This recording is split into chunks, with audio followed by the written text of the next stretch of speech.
I call to order, Kelvin, I'm calling to order the City of West Jordan Committee of the Whole for February 25th, 2025. We have Councilmember Bloom, Councilmember Bedore, Councilmember Whitelock, and Councilmember Green, and Chair Lamb present. We are currently missing Councilmember Jacob and Councilmember Shelton, who should be here shortly. All right.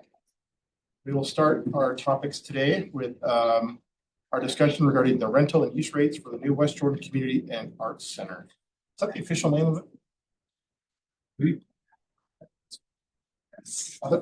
Wasn't it Community Arts Center or Community and Arts? Community and Arts. Right. And Arts. Yeah. All right. And they're still working on naming. Guess what? We want to name. We were waiting for Corbin. Yeah, We have a name of the Chadland Memorial Church House. Not with memorial. I'm waiting for I mean, big money, and they All right. get their name on it. Well, we have Ashley Duper and Corbin Lee presenting, and we welcome you to the front of the table. Is Corbin here? I think they're grabbing up. You went to go get some. Well, if you want to start on your own, we're good to go. Perfect. Yeah, let's do it. Yes, we're going over. I'm not sure if you all received the policies and rental rates document or not. So that if you had any questions, kind of just from the get-go on that piece. Any Just on your proposed weight graphic? Is that what you're asking for questions? on the rates, and then up above that is the policies and all of that stuff too. Those kind of mirror most of it. Pioneer Hall, kind of the same reservation process. We'll be using the same rental website that we use for all of ours. We have the morning, evening, and then full day blocks, kind of the standard costs with the same timing as far as days out and all of that for security deposits. As far as staffing goes, we'll have an event staff member on site for all. Certainly for all open to the public, ticketed events, there will be an event staff person there. For the first year, we'll probably also have a staff member just for everything. And then as we go on and see kind of how the building flows, we'll have mirror it more towards probably Pioneer Hall, where we have an on-call number for like a smaller family dinner type thing. There is the access card entry system and all that. So we have the ability to kind of restrict access and entry to certain areas of it. Janitorial will also mirror the same as Pioneer Hall. We have a member of our facilities team that takes care of that. Then obviously having the event staff on site, we'll be working throughout the event, updating toilet papers as it needs, any other paper products, cleaning up spills, all of that. You guys are moving your offices over there, right? There are, I believe, an office space for 2 people there. So we'll have probably someone there just throughout to be able to do like tours. People show up and kind of walk people through, guide through. I know we're also going to have a video tour option as well on the website, kind of like we did with Pioneer Hall. So people can see it remotely, or they can hop in, have open hours. That one we're still working out because our schedules are sometimes all over the place depending on events. If we're working night, we try to shift off so we don't work overtime hours. But we'll have certainly someone there if someone requests a tour, and then kind of daily hours there as we're able to. So event staff will be doing custodial. Just during the event, during the event we'll be helping as well.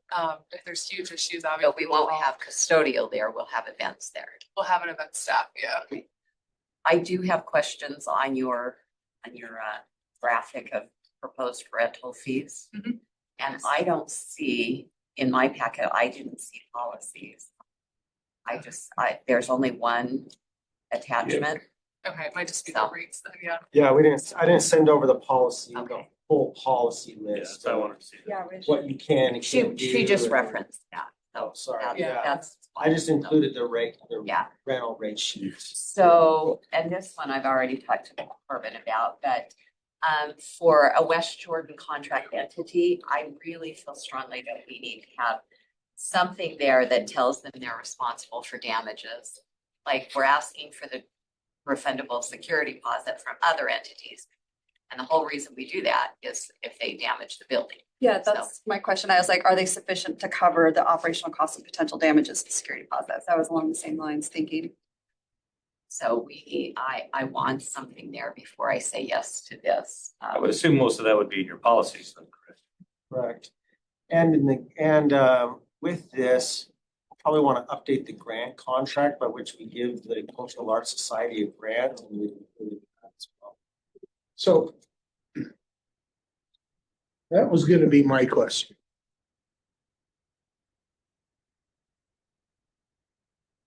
This, I'm gonna say it, it seems stupid that we give them money so they can give us money back. So my question is, do we actually need to have the West Jordan contract entity in there? Or should we negotiate the rates or negotiate how much in lieu of giving it? So I could, right now, we give them what, 65K? Just went up to 75. Okay. Instead of giving them 75K, we give them 65K and $10,000 worth of building. So that we don't have to give them money that they give us back and we play that, we're playing the smoke and mirrors accounting. That's the crux of the policy discussion I wanted to have. We wanted to have with you is, should we keep the grant flat or lower the grant and give the building away at no cost? So it's a service in lieu of. Should we charge them more for the building and raise the grant, knowing they need more grant money to pay for the higher building rates? Because right now they're paying only $75 a day in Midvale. Or should we do something in between? So, So- 406, Councilmember Shelton joins us. Thank you. Oh, thank you. So, pros and cons of some of the different approaches.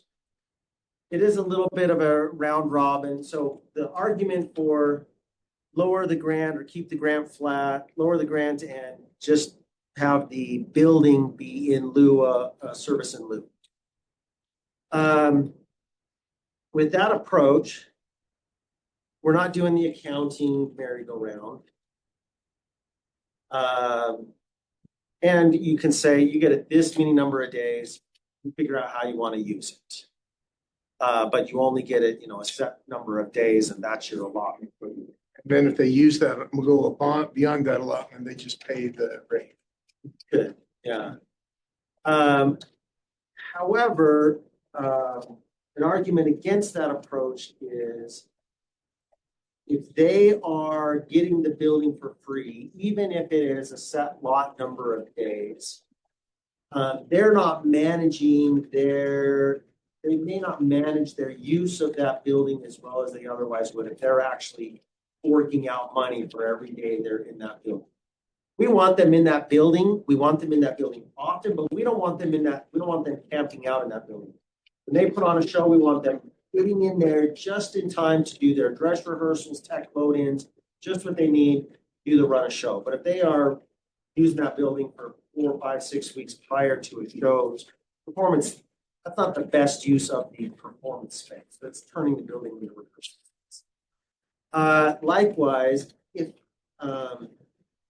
we raise the rates, the rental rates, raise the grant, and it becomes a little bit circular, they're forking out money to the city for every day they're using it. Now it's our money just coming back to us. But there's the concept of, as an organization, they're paying for use of that building. You can argue, to the public, we don't give the building away for free. We give them a grant for what they do for the community. We don't give the building away. Likewise, we would hope they would honor, respect, treat the building well, regardless of how they use it. But if they're paying for every day they're in there, we hope they're really doing that a little bit more. And they get other matching grants. They get to apply particularly for ZAP tier 1, tier 2, tier 3 grants based on the size of their budget. If part of their budget includes service in lieu of fees like free building use, that's harder for them to monetize with matching grants from ZAP and other things. If you give them a grant and then you're charging them full rate for use, there's a little bit of a matching component that may help them. I don't know the details of it, but it may help them, make other grant applications, particularly with ZAP, as their budget is a little bit larger. to the city budgetarily, it's kind of sixes. This proposal is trying to strike a balance between making the fees, including the fees to Cultural Arts Society, high enough that they have to use the building cautiously and carefully because they're charged for every day they're in it. Yet have those fees low enough that we're not driving people to the Mid-Valley Performing Arts Center because we're more expensive than Mid-Valley. That was a tricky one. Mid-Valley is not very expensive to Well, use Mid-Valley's Black Box Theater. Have we different models like variable rates based on demand weekday versus weekend?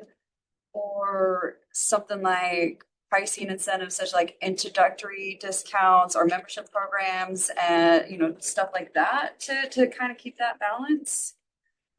Are you talking, what balance are you talking about? I mean, I'm Like- assuming the balance that we're the goal is to maximize revenue, but also increase community use and find that balance, right? Yes, the goal is to get as much use out of that building as possible.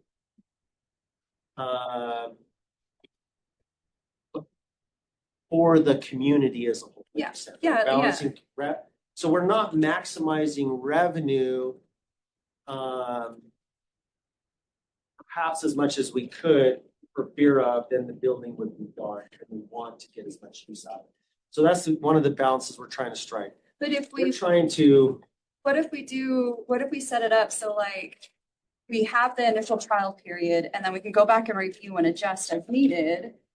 And then, maybe have a structured annual review of it. So that way we're always kind of keeping on top of that. that's what the budget. Yes. Well, yeah, but This is intended to be somewhat of a shoot at the target where we think it's gonna land. We did some, where's Jeremy? Is he here? Where's Jeremy? Jeremy worked up some pro formas based on this rental rate to assume what will our total revenue be, what will our expenses be, what will our variable expenses be. We are trying to make sure that the variable revenues match or exceed the variable costs on this building. But there's 100 assumptions that go into that pro forma until we actually open up the building and see. how And we here's do an it. assumption you make if you're saying it's better to give them the money and have them pay us back the money to rent the building, or assuming that's what they build. Oh, I am And they don't assuming have that. to. Oh, I'm assuming in the updated grant contract, we will specify. Okay, if it's there, then that Yeah, works, but that's if what I it's was not afraid. there, if it's not. Right, we're not gonna up their grant and have them go to Mid-Vale Yeah. or Mid-Valley. Yeah, That's right, correct. because currently they could. See, I'm looking at this. And I've looked at And they don't want to either. They're anxious to. Yeah, they use want this. to. I've looked at the rates at Mid-Valley. Mid-Valley, when you look on the surface, their rate is cheap. But they include security and cleaning and they got about 16,000 other fees, right? We don't have any of those. And so I'm concerned that is 150, so let's say for a day of rehearsal or a night of rehearsal, is $150 really gonna cover our costs in that building with custodial staff and utilities? The full venue performance day, $200. That just seems, I think you have to remember this isn't a moneymaker, right? well, This is I know, a community but building. what we need to cover, we ought to be able to cover. Do we cover costs for parks? Yes. we do have some. Fair enough. Yeah, so then we cover costs for the community center. So you gotta think of it like a park. It's Here's- different in part because it uses electricity. It's different. It's lit up. You've got to replace, you've got replacement things that need to be replaced on a regular basis. It Like a sounds park. well, like a pavilion. Yep. We charge for a pavilion to recover costs. Not enough to recover. Well, but That's what I'm saying. It recovers I the, think that when this was voted for, it was understood that this was something that everyone was going to be subsidizing, just like a park. That was the discussion and people voted for it. There's, so what the cost recovery we're aiming for with this, and it will have to be updated and reviewed, is to But we recover. don't do their contract yet. No, we don't. So are we going to change that? Well, you can change the grant amount annually without changing the contract. The contract says we give them whatever is we budget to give them in the grant. But here's what we're striving, here's the needle we're trying to thread. We're trying to be expensive enough that anyone who uses this building takes it seriously, knows they have skin in the game, and respects the building and takes care of it. We're trying to be inexpensive enough that West Jordan residents and the Cultural Arts Society use this building instead of going to Mid-Valley or Midvale or somewhere else, that the West Jordan community uses the West Jordan facility and get enough revenue that our marginal earned rental revenue matches or exceeds the marginal added costs from the building being used for those days and times. In other words, there's a portion of this building, it's just going to cost the city because we have a building.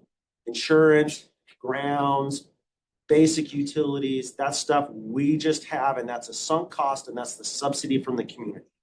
But when it costs us a little bit more because we fire up the whole building for a performance, the rental ought to cover that more, that added cost. So That's the needle we're trying to thread between all three, balancing all three of those issues. are we only allowing the West Jordan Cultural Arts to do theatrical performances there? No, we don't allow So anyone. if we're gonna allow others, then under the theater performance block of days, do we really want it as exclusive to the Cultural Arts Society of West Jordan?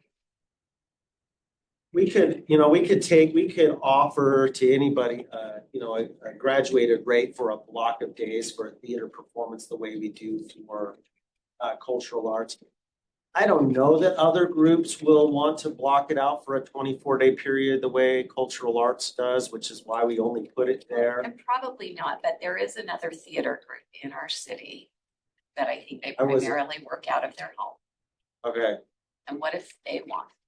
There's other performances. You got your operas here. We've got a local orchestra. We've got several groups here, and we don't want to be exclusive to one. We want to include them all. Well, Well, the they're all orchestra part is of- a part of Caswich. They're all part of So cultural it's a arts. part of that. They're all So kind of it's all right. That's similar to the way we use, well, not we, but they use Midvale. Midvale's been open to. Yeah, West I Jordan. mean, It's a performance venue, you have like the resident group, Right. right? That's kind of what this was assuming. This is the resident group. but But we could build in, we could take that theater performance block of days and assume if someone else wanted to get it for a 24-day period or to be able to put on a play, here's the theater block. Yeah, I just didn't feel it needed to be specific to them. But if we go with the model that you talk about, that we're gonna increase the grant, we don't need first column of the, if we raise the grant or we charge them market rate, we don't need the first column. We could go that far. This didn't assume to go quite that Quite that far, but we far. could. one thing we do, like I pointed out many times, I help run the Midvale Performing Arts Center. Midvale has its Midvale Arts Council. It basically is in charge of running the whole theater, so that's why it's not in charge of anything. But something we could do to take care of some of our things is set up a partner level entity. That way, if we have other groups, other small theater companies that want to be a part of this, then they become a partner. And then we have, so with the Midvale, we have certain restrictions, certain things that they have to do as partners. They have to put in so much volunteer time in the building. They have to do certain things. There are things that they have to do that earns them the right to be a partner and get a break of the rate. That encourages us to have things in that building on a regular basis that are not Midvale. For instance, West Jordan obviously is a partner, and then other theater groups. Titus Productions is a partner of that, and we've had others. Lyrical Opera Company was a partner at one point, so that's something that can be done. That I strongly suggest that we do have the money element, like you were talking about, though, because if you know you've got days, they're free to you, and you start to take on the thing that I own this building, this is our building, and it's no longer, and you treat it differently than you would if you were paying into it. So what you were saying in that point is 100% correct. I was a part of the West Jordan Sugar Factory Playhouse when we sort of owned the sugar factory, and no one cared anything we did in there. And that's not the way you want a building like this run.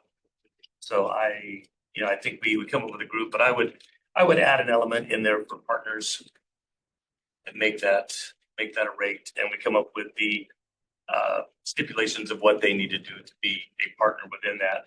And I would think that the West Jordan Cultural Arts Society also has to fill in those same things, and I'm sure they will. So many volunteer hours, so many this kind of stuff, because you want people to take pride in the building and make it a community. But since the money's coming back and circular, it's not going to matter to them what the money is. But you are 100% right that if they are paying money, there might be a thing if we really don't need this other day, that extra money might go to help us put on a better show. And then we can build better props and we can release that day. And that date might be something that we can then rent to somebody else who wants to have an event or something like that. So that's why I'm in favor of the money side of making sure that there's something put into that. It's all going to be a wash for us anyway. But my main thing, like I said, is we figure out a partner in this that's not a West Jordan contract entity. It's a different sort of people. They'll never call them. Yeah, I mean, we can have prices fairly close to that, and they might be the same, but they're under a little bit different constraint. A lot of these groups that I'm talking about won't want 24 days. They might want 2 weeks. So that's when you start figuring out how do we break down these different things? Are going to be maybe it's a week by week kind of basis. So the other thing you'll start noticing is once you start opening this up, what you'll get is a lot of, they went away for a little bit, but they're starting to come back now. A lot of the little dance groups and things like that. They're the people who are going to want to come in and take over your event for a Saturday and stuff like that. For the dance groups went under event insurance. So Mom has her dance studio in the basement and they want to rent this. And they need to go out and get $1 million insurance policy for Very it. cheap. Will we have,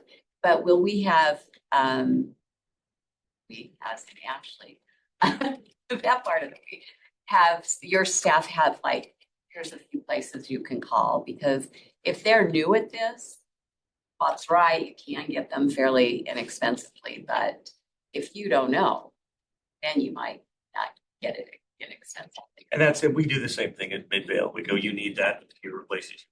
Yeah, we use Gather Guards. We do that frequently. When we used to do it at Pioneer Hall, we're like, here's a website, go. It's a pretty simple process. So it's a kind of direct them right to it. So I'm interested in the alcohol fee. Because that's something we've stayed away from completely. Midvale. We looking to, have a license for that building, and then it's your use of the license.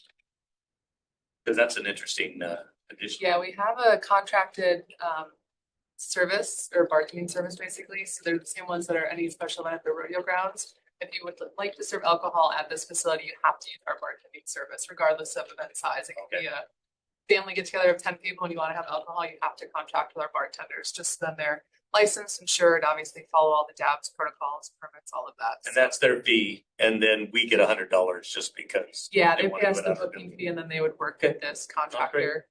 and they pay the contractor their fees. So we kind of stay out of that, but just know what's going on. And then they are required to have the extra security deposit, and then required to have that Gather Guard insurance on top of other insurance as well. So we've got a couple of barriers there. The only thing a little bit in kind of a money thing, I would probably not give away the projector and screen. Just, I don't know if many people make that a part of just the normal package. That's just, You know, sorry, I don't know if it's clear. I want to make sure everyone knows. The city is only providing and owning a very basic level of AV service, projector screen, simple microphone, very simple mixing. So maybe not even give that much away, right? Maybe have a fee for that.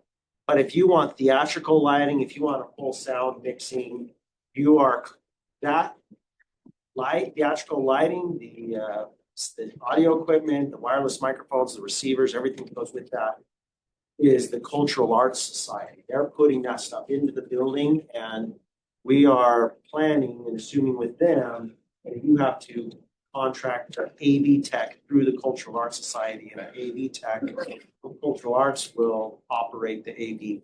So My only that real was reason- my last speak is on that line. I think the verbiage needs to be changed because it says pricing via the cultural arts. That makes it sound like they're just dictating the prices. I think it needs to say something contracted via, contracted with. Yeah. Yeah. Okay, good yeah, point. just like the alcohol. And my reason on the projector is that if you know you've got a free projector, why not use it? And you may not need it, but those little dance groups will project stuff up on there. And if they don't need it, they won't use it because they don't need it. And those bulbs become pretty expensive. So the less you have to light that A projector. little bit of AV tech work. So it's Just the projector. It's I mean, a you little could more say- stress on our event staff. You can even say $25 and you get that. And you're not making a lot of money, but it will stop people from using it if they don't. I would, I think that's I would good. exclude the basic audio. I mean, maybe the basic audio is the microphone and overhead speakers, but anything else than that, I think it should. Like that. Most of the theater groups that rent kind of get that feeling. And, you know, they'll even know that like at Midvale, it's $25 if you want a spotlight. And we'll have a spotlight. Anyway. That's just there, because all those things will, to what Kelvin was saying, bulbs need to be replaced, and at least you can give that replacement bulb for free. The more that the things are disposable, the more we need to charge, right? Because, you know, Those are the variable The costs. bulbs, Yeah. the bulbs, screens go up and down, they're terrible to break. Anything that's more likely to be disposable, we've gotta take into account that cost recovery. Because we don't want to be replacing a microphone every other week, right? Because somebody beat it up through whatever. So I think we've gotta, yeah.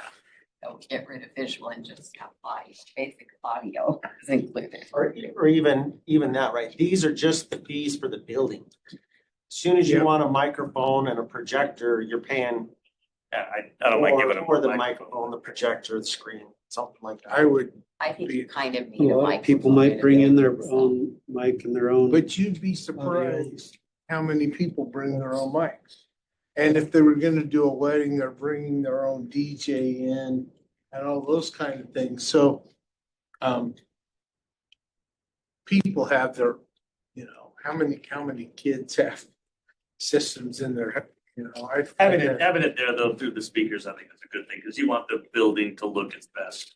So you don't want people bringing one boom box and a microphone, people thinking this is a pretty impressive thing. But like I said, I know the projector, because I've had to replace a bulb in my projector a few times over the They're not cheap. 5 years. Because at Midvale, it's actually my projector they use. And I've replaced that one a couple times. It's just because people like to use it. This, so can I ask for a straw poll vote or so? This rate sheet, more or less as it is kind of in between the two ends of the spectrum on the policy philosophy. It charges the Cultural Arts Society more than what they're paying right now at Midvale. It doesn't charge them, as much as like the West Jordan rate or so on. So what I'm saying is this rate sheet would necessitate about a $5,000 increase on the Cultural Arts Society grant for them to just kind of be held harmless. Right now, their current, at least what I got from Janessa a couple weeks ago, currently they spend about $3,000 annually. No, sorry. Per show on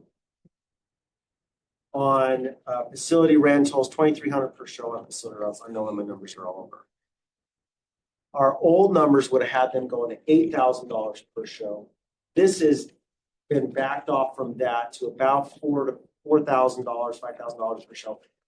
So this rate sheet will require the Cultural Arts Society grant to go up maybe between $5,000 and $10,000 annually, because we're charging more for their facilities than what they're currently paying for their facilities. It's something we'll have to look at because they're also, and I don't know all the numbers, but they also right now rent a lot of all the tech that they put into Midvale. They rent. And they won't have to. So that's something they won't have to do once the lights and stuff are in. There'll be a big cost at the beginning. That's something we can look at. I think your rates here are good. Are we in the ballpark? I think so for what the county's doing. The only one I question is, I don't feel that we're for our standard rates. I get it that this is like a park, and I get that many people from other places use our parks. I use other parks, but it's just like with the cemetery. Are we charging enough to not have non-residents using our building so much that our residents call and they can't get in? Suggest take that standard rate column and increase them even a touch more. I would be comfortable with that. The other question that I've got, Corbin, and I agree with that, by the way, is it says full venue performance day. Is it a better term to say full venue event day? Yeah, because an event, right? Yeah. So not necessarily performance. Right, because Okay, like good call. if I were, You're doing a banquet. I'm gonna give you the perfect example. Grandma and grandpa are gonna probably get stuck here in 2 years for the quinceañera for a granddaughter. Be privileged to host, I Yeah, believe you meant. Yes. So however you word that. So the question is, I mean, that's not going to be a performance. That's going to be, we want to rent the space with the bleachers pushed back and the lobby and everything else. So I think it would be better to say event day Yeah. and We need to not make this just a theater thing, because that was not the reason we built the community. One of the things, and I slip sometimes, but I'm trying to refer to this venue as the Community and Arts Center. It's not an art center, it's a community and arts center. We have no wording on that. That's outside of the building, what it's called. Not yet, because we are actively working on fundraising Your and company naming was the gonna building as a sponsor it. possible naming the building as a possible fundraising item. So we have not programmed the signage on the exterior. Here's the one thing I want to be careful of is this building was built primarily for the theater. Right? And I know it's not a theater. Now, hold on. Let me finish what I'm going to say here. So it was primarily pushed by the theater to have a theater because we tore down the old one and they had to put a new one. What I want to make sure of is that we aren't building and charging for a theater. Then our group that we built it for says, well, dang, you guys built this a theater, but now we can't even afford to be in it. That's what I'm worried about. That's why you need $11,000 more. Yeah. I get that. I don't want them to think, great, you guys built this theater, but now you're charging so much for it. We can't even afford to be here. We're going back to Midvale. That's what I don't want. That contract. Yeah. We could put that in the contract, but we need to make sure our grant, I know, I we just wanna- need to strike I don't want that balance, perception but of- yes. We have this great theater that we built for you, but we're gonna now charge more and you can't afford to be in. Now, they're going to come and present later today. And they're kind of in a little bit of a quandary because we're starting the city budget process. They are presenting to you their budget with an assumption on their grant ask from the city. We told them to base it on this model and that we would be coming to you earlier that day to discuss this rate model. But I anticipate I haven't seen their budget request. I anticipate their budget request will go up a little bit, assuming these rates. I'm not saying it's expensive, I'm just saying, let's be careful not to make it too expensive. With the fancy brand new building, though, we can charge more for tickets. Hopefully, right, we want them to have as much cost recovery as they can. Yeah, it'd be a lot more fried. So I'm gonna ask the really stupid question. I know that in other theaters, the theater owner, us, has a contract with an exclusive ticket agency, and then the theater owner gets cut a ticket. Is that a possibility here, or do you not want to go down that road? Yeah, it is a Ticketing possibility. fees. We have not proposed to go down that road for a couple of reasons. One, it requires us to sign up as a city with a ticket vendor, like Arctix or whomever, who also takes a cut of the ticket fee. And two, this venue is small enough and we are trying to keep it community oriented enough that, to be honest, I don't know how many of the events in here will be paid ticketed events. I'm not sure. So we didn't elect to put that into the model. And at least for me, I'd like tickets to be affordable for our community. You don't wanna pay $150 to go see Wicked? I won't. Not in my I would budget, I would like to see him put on a Wicked. but I will go all the way to England and watch it for 20. 25? I like Councilmember Whitelock's comment on if the rates are too low for non-residents, then residents won't have many opportunities to use the building. I think we need to use that. That's here. I really do the standard rates, like the first line you go up by, you double it, but then the next one you go up by 100 and extra. I just think that, you need to relook at those and see, because it really was kind of a fulfillment of a promise from a past council is why that we're here today. First a broken promise, then a promise. So I would hate to see that we ended up getting a lot of traveling things that scheduled this building, and then a community member or mom calls up and says, I want to do it. And you're like, well, we can do that in 2027 in March. One thing that has been done with Midvale as well is we open up the rental books at a certain time, first of all for partners. Then it's open for a little bit for residents. And then it's open. So any We are residents, assuming the same. any residents that are thinking in advance, we let them know from October 15th through November 15th. Residents only can book out for the next coming year. And then after that it's the Wild West. Are we planning on reaching out to groups that we know are in the city? I know there is at least one dance group in the city that I'm pretty well related with. Yeah, Bradley. Actually, there's a couple, but Yeah, Bradley has a list of groups kind of local that he reached out to and just kind of vetted their, kind of Heritage Community Building. What do you think? And interest in that. So he gave us documents of contacts and all of that. Yeah, that was one of my We'll have- questions. I'm Yeah. What sure is- it's not exhaustive, right? Like, Yeah, it's I'm our sure there's best, more. but I'm sure there's piano teachers that do recitals and dance groups that we don't know about. We'll want everyone's help to That's, get the word that's out. what one of my questions was, what strategies do we have that's gonna attract the bookings rather than losing them to competing facilities? think Corbin had a great idea earlier about like being it staged and even doing professional photos for weddings. And then our team will kind of find little wedding shows or, trade shows, things like that, and be on site and share, here's the new venue that you can have a wedding at, here's professional looking photos, even looking at if you book in this certain window, we'll, do some deals or something like that, but at least, kind of getting out into the community and showing that we have this venue, obviously having it marketed, having its own website and all of that stuff. You'll be amazed. We turn away about 60X at least a year. Well, So this is tricky. It's the first time we've opened all of our other buildings we have available to the public, but we don't really push to try to fill.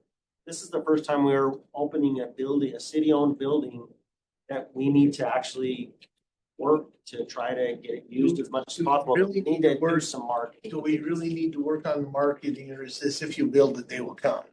We don't know. We don't know. Oh, yeah. that was the biggest assumptions we made in our pro forma was the utilization rates. Midvale, of course, was known for being one of the least expensive, so that's why it appealed to so many. But I mean, the Verdian is full every weekend, so I mean, Yeah, Viridian can be hard to get into now, Mhm. especially on weekends. The only other question that I have is when you look at the full venue event day, instead of performance, but when you look at the venue rental.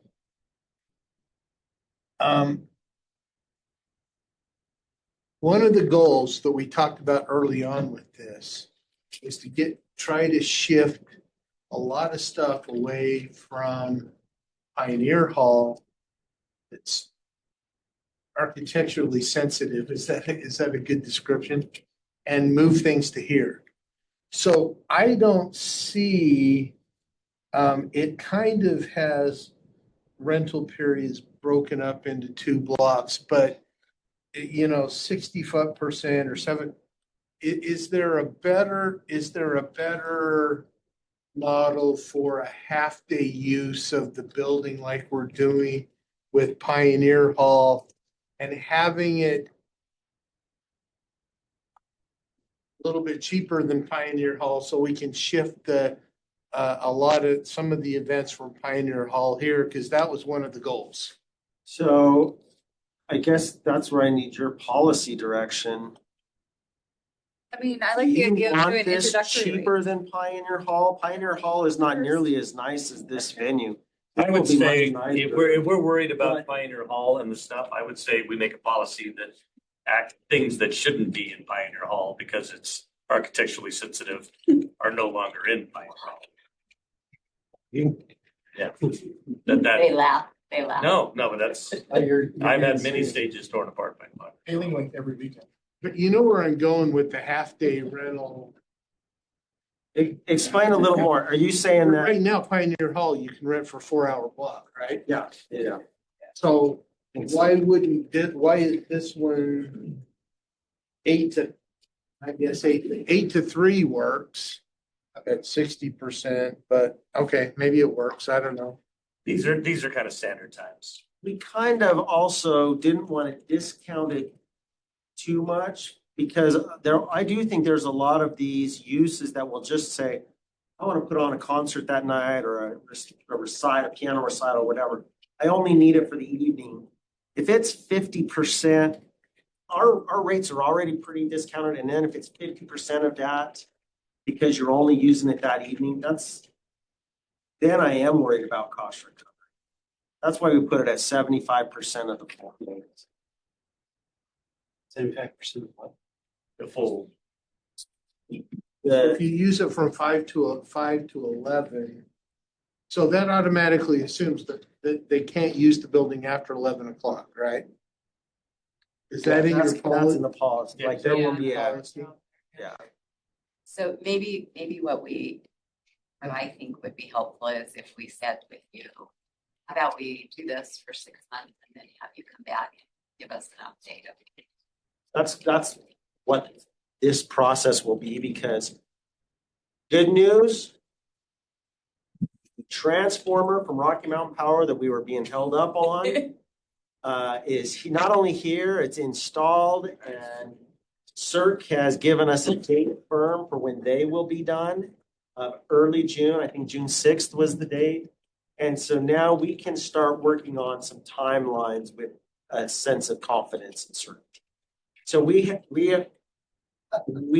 I know we're still going to be a little bit cautious, but we are feeling great about the construction of the building, about the contractor and the architect. And we are, I mean, this building that has been discussed for 15 plus years is now about to open, and it's super exciting. But if it opens in June or July, 6 months later will be the start of the next budget process, and we will need to come back and say, did we hit the mark or we way off on our assumptions? So yes, We did talk about using that building for the VIP. we are planning on that. Tentatively, here's what we're Right, thinking. Right, we understand. Is a couple of one or two special events in June to kind of celebrate a grand opening of the building, a ribbon cutting and concert or something like that. And then we block it out for the first 5 or 6 days of July for Western Stampede and Western Stampede VIP meals and staff green room, volunteer green room. What else did we talk about? Royalty dressing rooms. And then starting July 7th or 8th, from then on open. Do many old rodeos inside there's dirt. Mud bus. You're saying it'll beat it up less than clogging, huh? Exactly what I was gonna say. Concrete floor, they'll be fine. Clogging's bad, but mutton busting. Yeah. All right, so Corbin, what do you need from us right now to move forward? Thumbs up. Are we on the right path, more or less? Like, we got good feedback today, and we'll make some of those adjustments. It's definitely on the right path. I'd say More, we're close. either more or less. I saw Bob, Zach, Kaylee, and Ken, Chad, everybody. We will, we need to think about if we're not going to rent this out until to the public or any other groups that are not a city event until after July, we can just put this rate sheet into the mayor's proposed budget and go that process. If we want to rent it out to any outside groups before July 1, we'll have to do a fee schedule amendment. Like I said, I think our best bet is to assume city events in June because we don't know exactly when we'll finish and the public after July, and then we can put this rate sheet in build our budget, and the Cultural Arts Society can build their budget around these assumptions. My comment is if we've got a target date for June and nothing in construction meets target dates, we should just really say that the first time that we're going to rent this out to the public is probably 15th of July and call it good. Yeah. And then in fact, that's probably, because we've got July 6th, 7th, all that stuff in there. Why not just do that now and put it in the budget and say, we're not going to rent the building until July 15th. Selfishly, I want to schedule a city celebration in June to celebrate the grand opening of this event. But that will be a city-sponsored event. Yeah, that's not It's a renting. city product. Yeah. And then after Western Stampede, open it up. We don't rent this out to the public and put it on the market until July 15th and we're good. All right, thank you, Corbin. Plus that gives at least staff like 7 days to get ready for the next. A week of rest. Just for notes, Councilmember Jacob arrived at 4:14. Got that down. All right, now we'll move to discussion B, elements of storage and commercial vehicles. And we have Megan and Scott here to lead us in our commercial vehicle direction. Yeah. Everybody got This has been a challenging topic over the years. And so first of all, I'm really grateful that you took the time to take the survey. That's been very helpful. The end result of our discussion today is to have enough clarity to actually draft a code for your review. The survey, I'm really glad that we led one of the first questions we asked you on the survey, if you remember, was this balance between aesthetics, neighborhood aesthetics and beautification versus property rights. That's a very important question to answer. And gratefully, the majority of you lined that up with what we've heard from your council retreat, which is how is the city showing? So neighborhood aesthetics was important to the majority of you. And it pour out in the table. So, okay. But before we get into the details, council, we have enough from that survey to more or less draft a code for your review. However, as you saw in your RCA, there are 3 rough categories that we still have some holes that are significantly large enough that we need to plug those holes before we can actually draft something for you to review. So that's the purpose of why we wanted to take time today, is to plug those holes, take that away, and we'll bring back draft for another committee. But Megan spent a lot of time with this, and so I'm grateful she's here. I'm going to have her step through these categories of questions, and we'll get some informal thumbs up, thumbs down, and hopefully some commentary, and we'll go from there. Hopefully some commentary. Commentary from this group? You're so funny. Do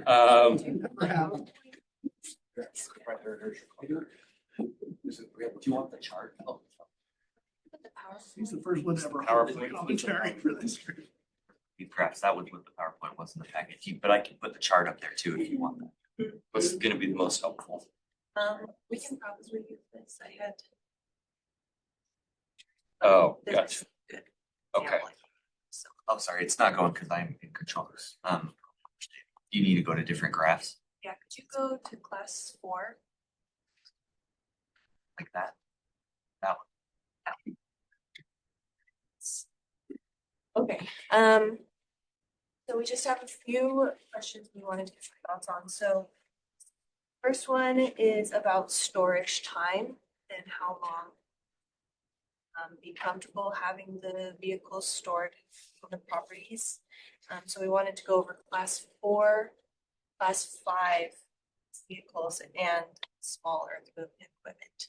So I want to start with class 4, how long. We had examples of unlimited, only 72 hours. So just want some information on storage time.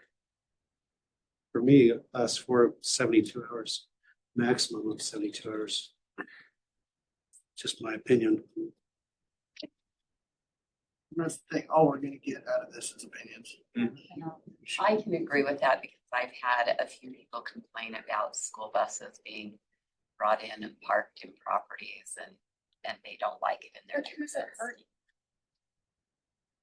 Aesthetics in our neighborhoods is something that the city cares about. Someone complained. We're not an HOA, that's why we're trying to. Yeah, that's in my neighborhood, hideous. I'd support Ken's. My question is, I don't know what this is. yes, I see this class 4 vehicle here. How much different is that class 4 vehicle than a big RV? One on the bottom is a big RV, isn't it? Yeah, it is That's already. great. Yeah, That's what I'm saying, is you can't tell at all. That's exactly, thank you, proving my point. I can, I don't do it. She sounds great. White was bigger. White one could be a White big RV. one belongs to Reba, so it should be allowed anywhere. And is it, and are we doing this blanket of the city or is it gonna depend on where? Cause some of our properties, they've got decent amount of land in their land, and if they have a vehicle like that on their own property and not in a neighborhood, then that's different. It will, we have different. Yeah, I see that, yeah, I was looking at that too, but I couldn't read it, it was way too small. Yeah. I couldn't even zoom in, every time I tried to zoom in and then I'd lose it, so I couldn't even like fully analyze it. Yeah, so it probably will be different depending on if they're in an agriculture. But, could you go to class 5?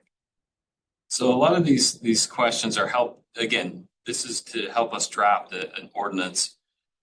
Hopefully that will be somewhat enforceable. I've got Brock, I've got Larry here. They deal with enforcement. every day.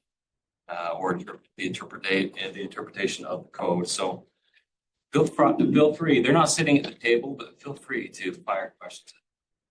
Bring them up to the table. I like the word ask, but it. But classify it 5 vehicle, a Ford F-350 with a box on the back. That's what they're showing us. That yellow one, that's probably an F-350 or an F-450. So for class 5, same question. Or time say similar, Yeah, 72 hours. Thinking about aesthetics of the neighborhood, 72 hours. See, when we talking about aesthetics of the neighborhood, where are we talking about parking? If we're talking about, If it's in their driveway and out of the way, what's the big deal? if they're, and mine was gonna go, if it's parked on the side of the house. I mean, I have a side of the house that from the corner of my house to the back fence is 115 feet long, if I remember right, the way we had to build the fence. Down the side of the fence and off to the sprinkler supplies building or fence.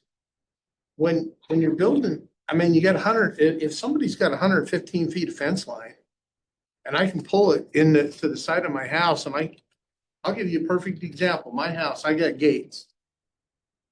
The gates open and I can drive everything in there except for hitting my shed. And I can move my shed. I got enough land, I could probably park 2 semis in there and nobody would even know that I did it. Is that, so where I think part of this for me is where are we going to park this? If it's even with the house and behind, what difference to me? It's behind a fence. What difference does it make if it's different, if it's parked on the street, if it's a 10-foot driveway, you know, if it's a 10-foot driveway, like there are some over by your house in the neighborhood to the southeast that have got 5 and 6 foot driveways, they can't even fit that in their front yard. So I guess that's my question is, yeah, we're talking about where to park these, but as Pamela mentioned, if it's on an agricultural lot, it may not make a dang bit of difference. On an R1 zone. R16, you know what, one of those parked there? Probably not.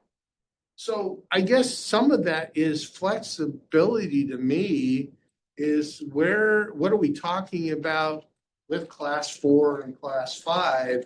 And where are we talking? R110, R16, R18, R3, whatever.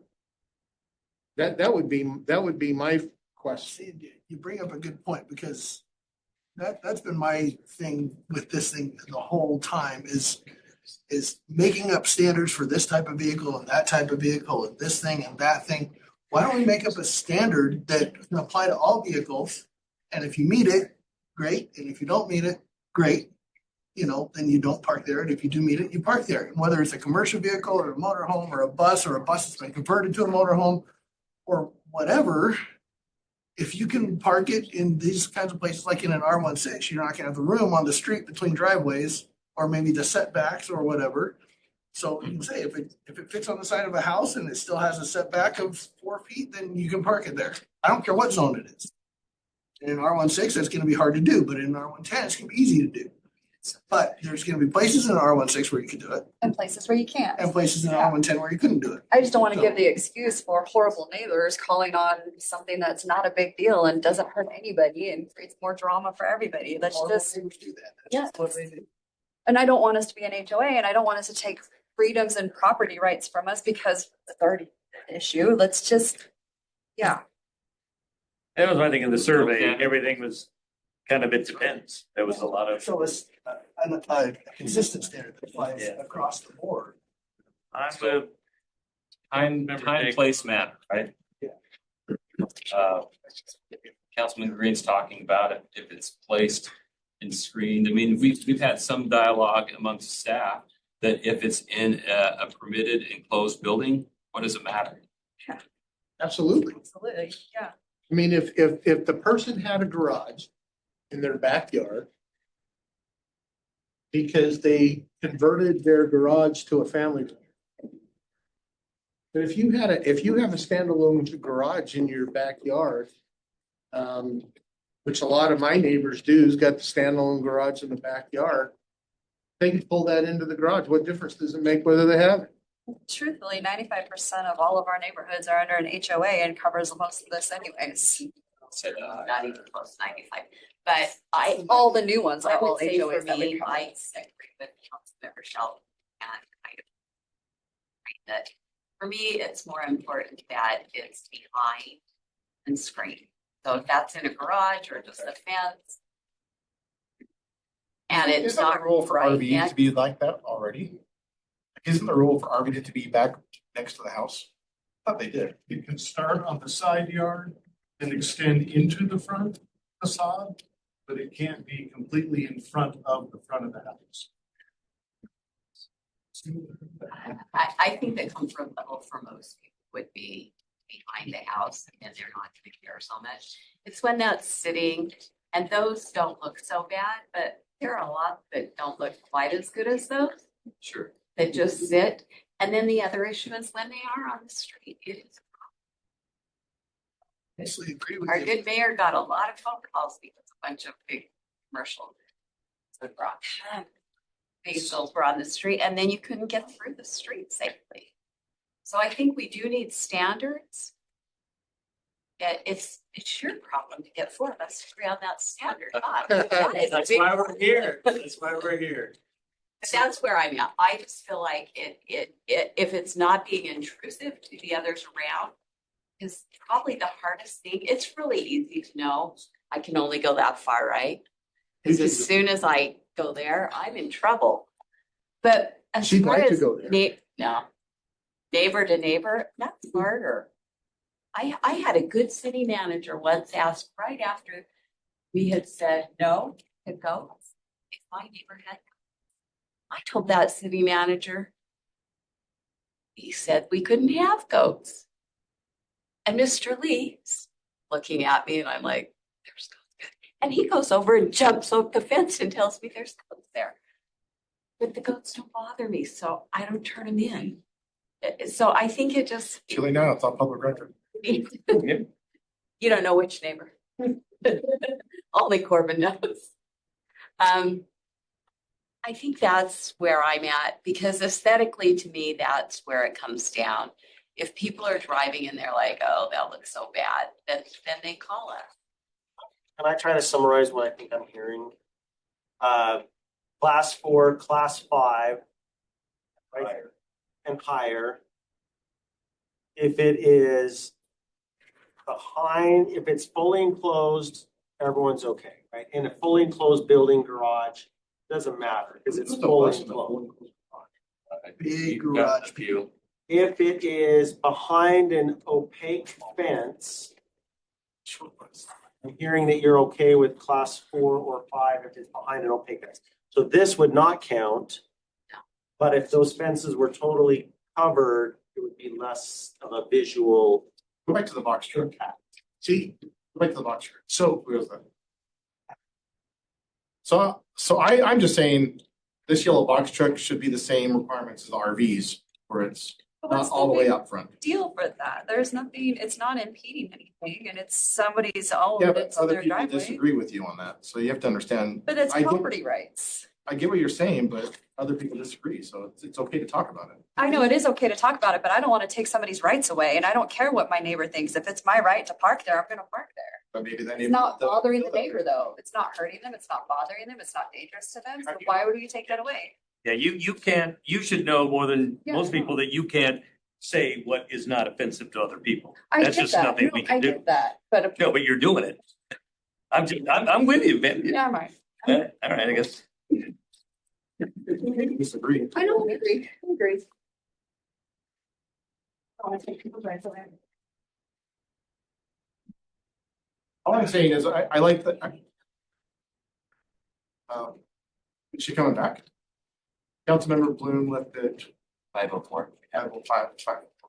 I'm just saying the box truck right there, if it's the same rule as the RVs, I'm okay with it. Like, Okay.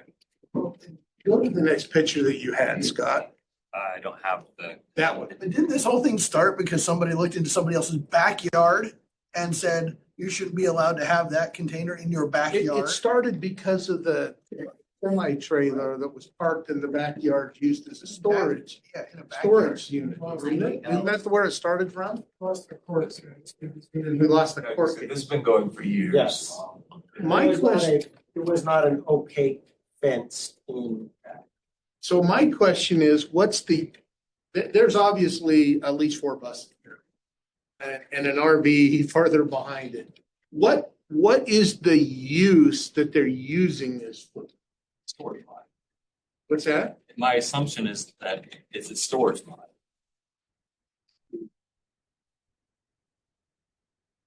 That's my assumption. You don't know who took the picture? Well, it could be a storage lot or it could be an RV park, but it's probably not in an area that's zoned for that, So for either of those uses. that's my question. That's my question is the commercial vehicle parking easier to, and it may not be, I'm just asking the question. Is it easier to address by use than it is by type of vehicle? It may not be any easier. What do you mean? Well, do we want backyards to turn into storage yards? We went down that path, that debate, the last time we had this discussion, and felt like the black and white nature of the classification of vehicles was an easier way to enforce than the objective nature of, is that bus being lived in, stored, used for school kids? So I think, and this is, Concerned with use. I'm just, My concern with use is you can establish a non-conformity to the use grandfather provision. But I'm not saying that you're against that. Whether we want to grandfather people have been doing this for years in the past. well, I guess my concern is, look, I get, well, I will tell you, I've had it in my backyard, and they're not commercial vehicles. But I've had a 15-foot trailer in my backyard. I've had a 4-foot trailer in my backyard. I've had a pop-up trailer in my backyard all at the same time. Is that a violation of city ordinance? Nobody could even see it.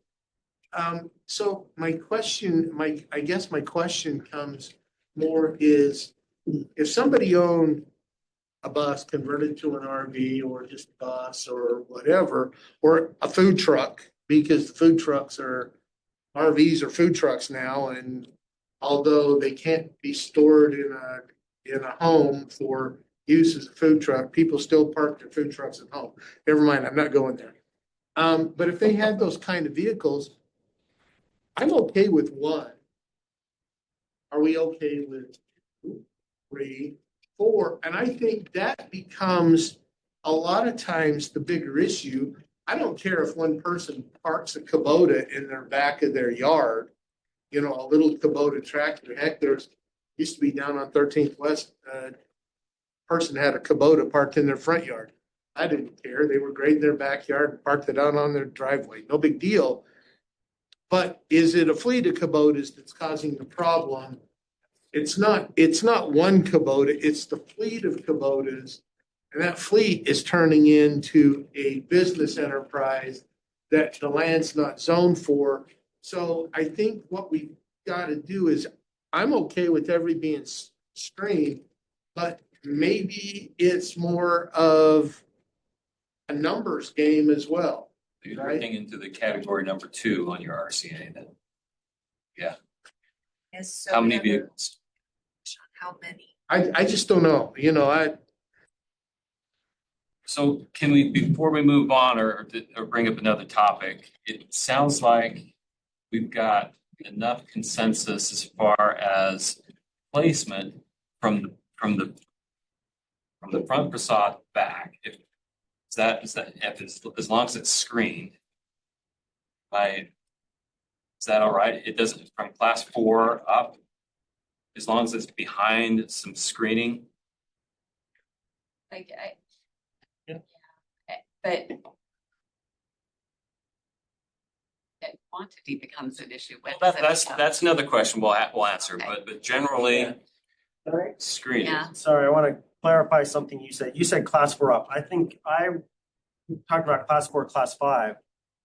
Class, I Beyond. mean, Okay. some of those fine. classifications, Yeah. like semi trucks Yeah. even in a I backyard. don't Some of want those the higher, classifications get pretty high. partly because the weight that's coming into the neighborhood with some of those vehicles is beyond what should be on my neighborhood streets, and it's ruining neighborhood streets. Do we build neighborhood streets to a different standard than? Yes. But they don't have as thick asphalt, they don't have as thick road base, they're not meant for higher weight So semi. yeah, so I'm not, above 5, I'm not okay, but 4 and 5, I'm 4 okay. and 5, behind the front facade, behind a solid opaque fence And maybe on an just like approved surface. Yeah. 1 or 2 maximum. I'd say Approved service would be gravel or Yeah. Approved surface, asphalt or concrete for motor vehicles. I think it's fine. I've got a neighbor. we don't do that for RVs.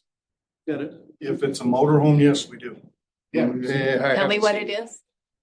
If it, concrete or asphalt for a vehicle with a motor, if it's an enclosed trailer, gravel is not a problem.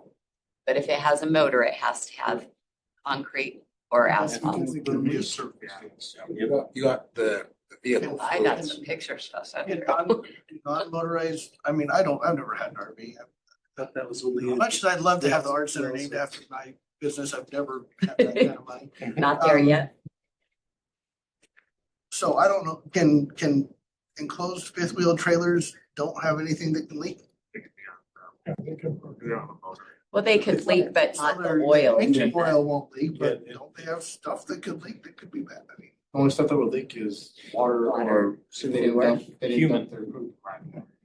okay, Most of them don't. I don't know, I'd look at, Freon or whatever, the fridge, whatever. No, they don't. Okay, carry on. Yeah, well, but that would be in the, it would be no different in your refrigerator. Looks like I've got enough to move forward, at least for class 4 and class 5. Quantities though, Councilmember, you said 2. Quantity, I think, I prefer 1, but maybe 2 to be more reasonable.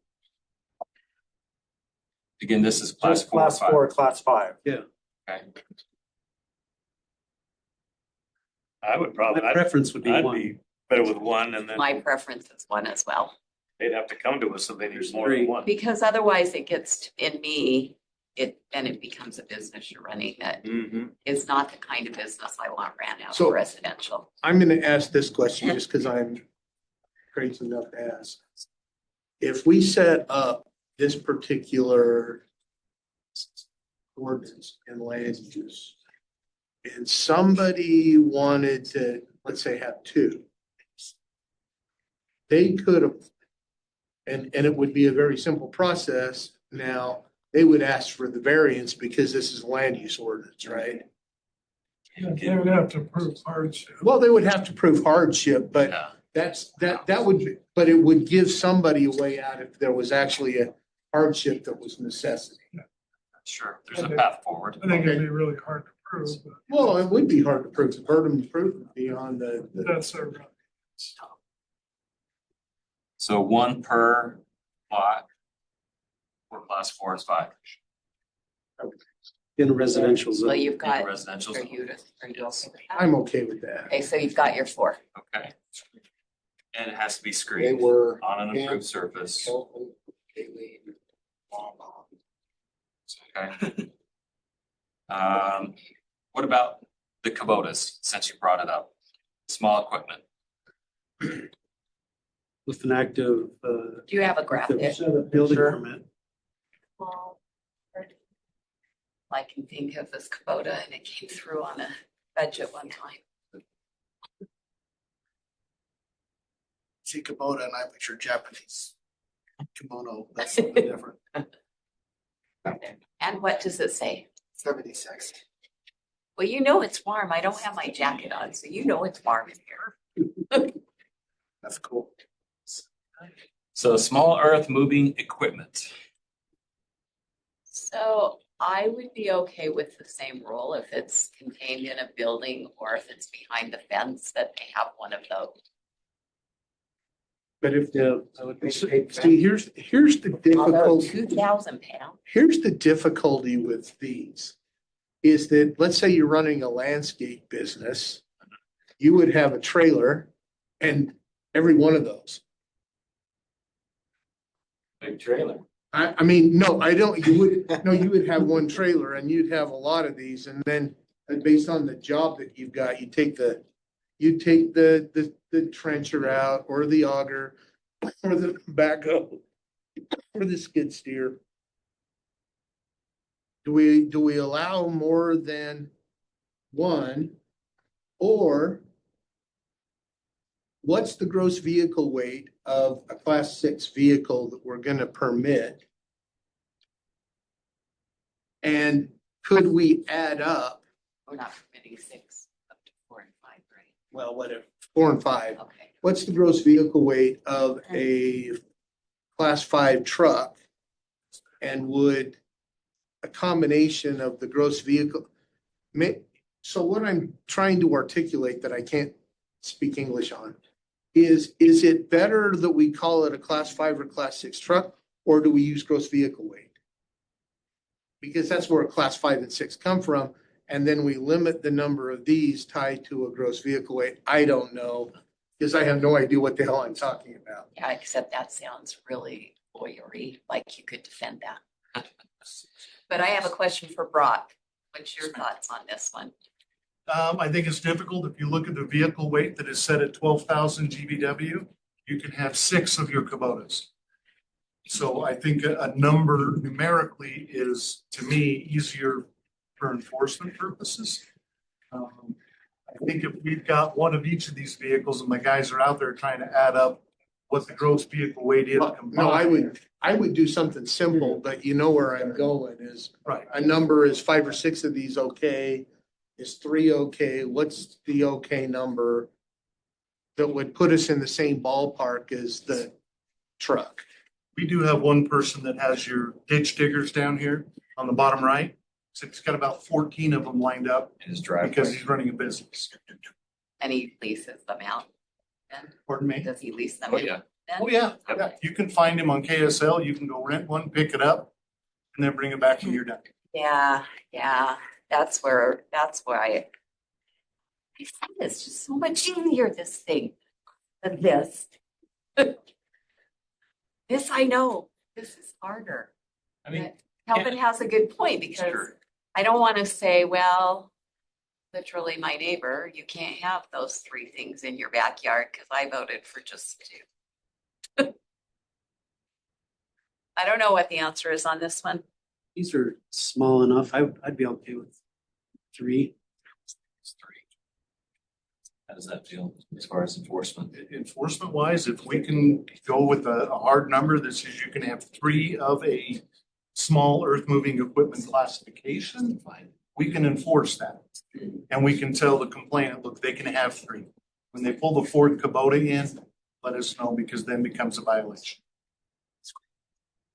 Yeah, I'd be okay with 3 And that, because they are small, as long as it's behind a fence. I guess that what we've got to do is, if somebody's got a dozen of these sitting in their front yard, and they're renting it out, that's a business. And we'll be addressing home-based businesses at some point in time in the next month or 2 anyway. That becomes a business with multiple equipment, and we can also help address that in the home-based business license area. But I think that there's a game that Brock plays every day, though. You know, they can claim, well, I'm not doing this and that. having a hard number at 3 or whatever it might be would actually be helpful as we get to that home-based business. I think that what we can say is in some general term, if you think about it, there's personal use and there's business use. And what we're allowing is 3 of these kind of units to be parked in your yard for personal use. Anything else more than 3, we are presuming, and I think we can get away with that. We're presuming it's commercial business use, and therefore commercials are not zoned for commercial. You see where I'm going with that? It's, I think we could actually presume that anything greater than 3, and I think we can put that in the code. 3 is the city council's declared 3 for personal use. Any more than that's commercial use, and it's not permitted in the zone. What about the rural residential lots that are like half-acre lots that are charged? They're smaller. Yeah. Do we know what other cities, like, do we know what they do? I'm not aware of what their codes are on the small. I remember reading Sandy's and I can't think.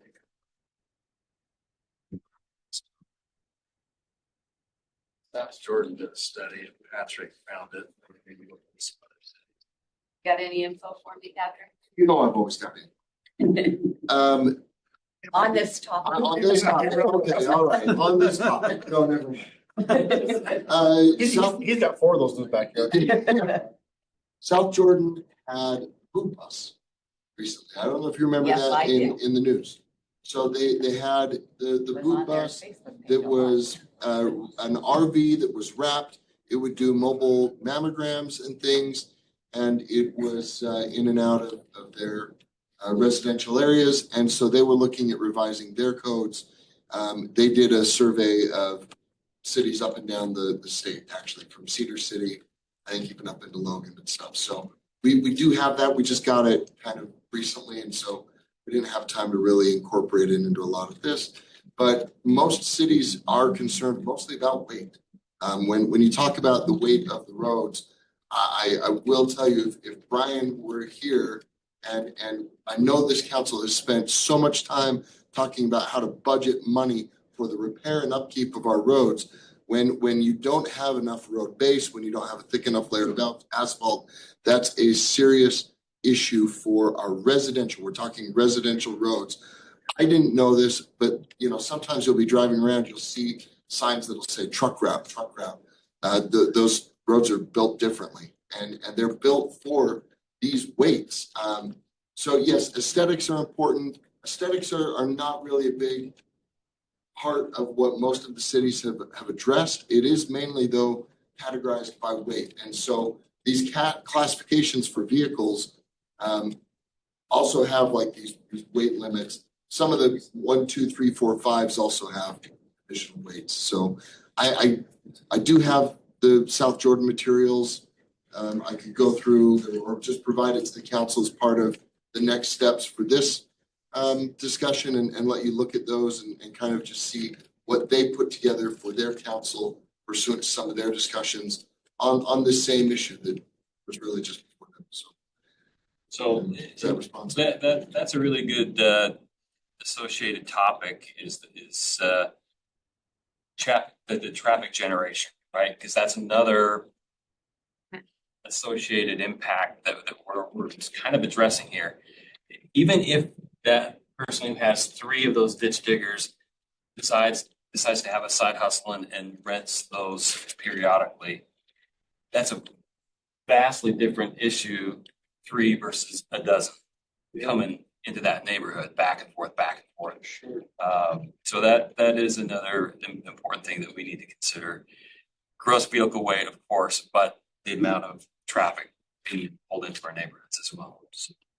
Well, and you're right. It's the amount of traffic being used that that residential neighborhood wasn't designed to handle for business. Uh-huh. That's what we're getting at. And so I think that's what we're trying to get at, right? And so I think we just need to pick a number that we're comfortable with these. And I don't know, if it's the amount of traffic, if that's the amount of traffic or the weight of the truck on the road, then what does it matter if it's parked in front of the house or on the side of the house? Aesthetics. Right, that's not the amount of traffic or. Right, it's, Well, we're addressing both. Can we address both? I'm just saying, if we have a reason, we can all agree is the reason, it's a lot easier for me to get behind something based on a principle. And we got this principle, but it doesn't apply to this situation, but that's also a problem, so we got this principle over here, but that's also a problem, so we got this over here. And now we're chasing our tails around the conference table and trying to figure out what the guiding principle is here. If we're talking about saving roads, that's a whole different discussion than whether my box truck sticks out from the front of my house or is completely on the side of the house. It's an ancillary discussion because those trucks are bigger. Well, yeah, So, but again, is it aesthetics? Or is well, it? you obviously don't want Or 15. It's both. I'm gonna say it's both, because I'm not sure we want, somebody having 15 mini skid steers in their back. I think we primarily hear aesthetics from the citizens, like they say, They oh, don't know how much the. right, they're not complaining about the roads being. They don't understand that. Well, they are, but they don't know if this is why. I'm good with 3. and that really helps. Speaking of the We have like citizens, 3 Bobcats. yeah, 3 of these. 3 of whatever, 3 small, I mean, 3 small the things. little thing on the bottom, 3 of those is like seems like that, or similar to a snow blower. Look at their weights, they're all similar in weight. That's true. Yeah, it's a So ton that's there. what I would, that they're all similar. Yeah, little mini skid steers. But I like just a simple number, because when Brock gets a call from a resident, they won't know how much each of these things weighs, right? If they can count the 3 though. But they will say, the 3 Bobcats are more than the 3 tillers. Oh, yeah. We're gonna have 1 of each to make 3. Yeah, but that's the argument. Can they have 6, 3 of each? 3 combined. 3 combined, 3 total. So Okay. do we have, 3, 6, 9, 12, You have- 15. Is 3 a good number? I'm good with 3. okay, you got your 1, 2, 4, 3, you've got 5. Chad, 5. Kaylee, me, Ken. All right. That will just be a no for this whole policy, so just be ready. Pretty much. He has been all Okay. along, he's been very consistent. Megan, what other things do we need to put? Principle that I can get behind. We're good. I understand that. Kind of. So the third category, council, was about motorhomes, but is it safe to assume that, Never. okay, it's never safe to assume. But we talked about class 4 and class 5, as long as they are back behind the front of the house, screened on an approved surface, you're okay with that? Yeah, Okay. What about class 6 and above? no, because then you get to the weight, I feel. Where's the class 6? And I think that's where the survey was really helpful. I think the council, we had a 3 clear of those? authority that we were Filled wanted to with have that. Class 6 and above, the weight is an issue because these are residential properties with aprons and sidewalks that were curbs, gutters that were put in by the city, that class 6 and above, driving over those can really break it up. And then our responsibility, our liabilities with the maintenance of those sidewalks. Class 6 and above, even if they're screened, can become problematic from a. Too I would be heavy in for favor neighborhood roads.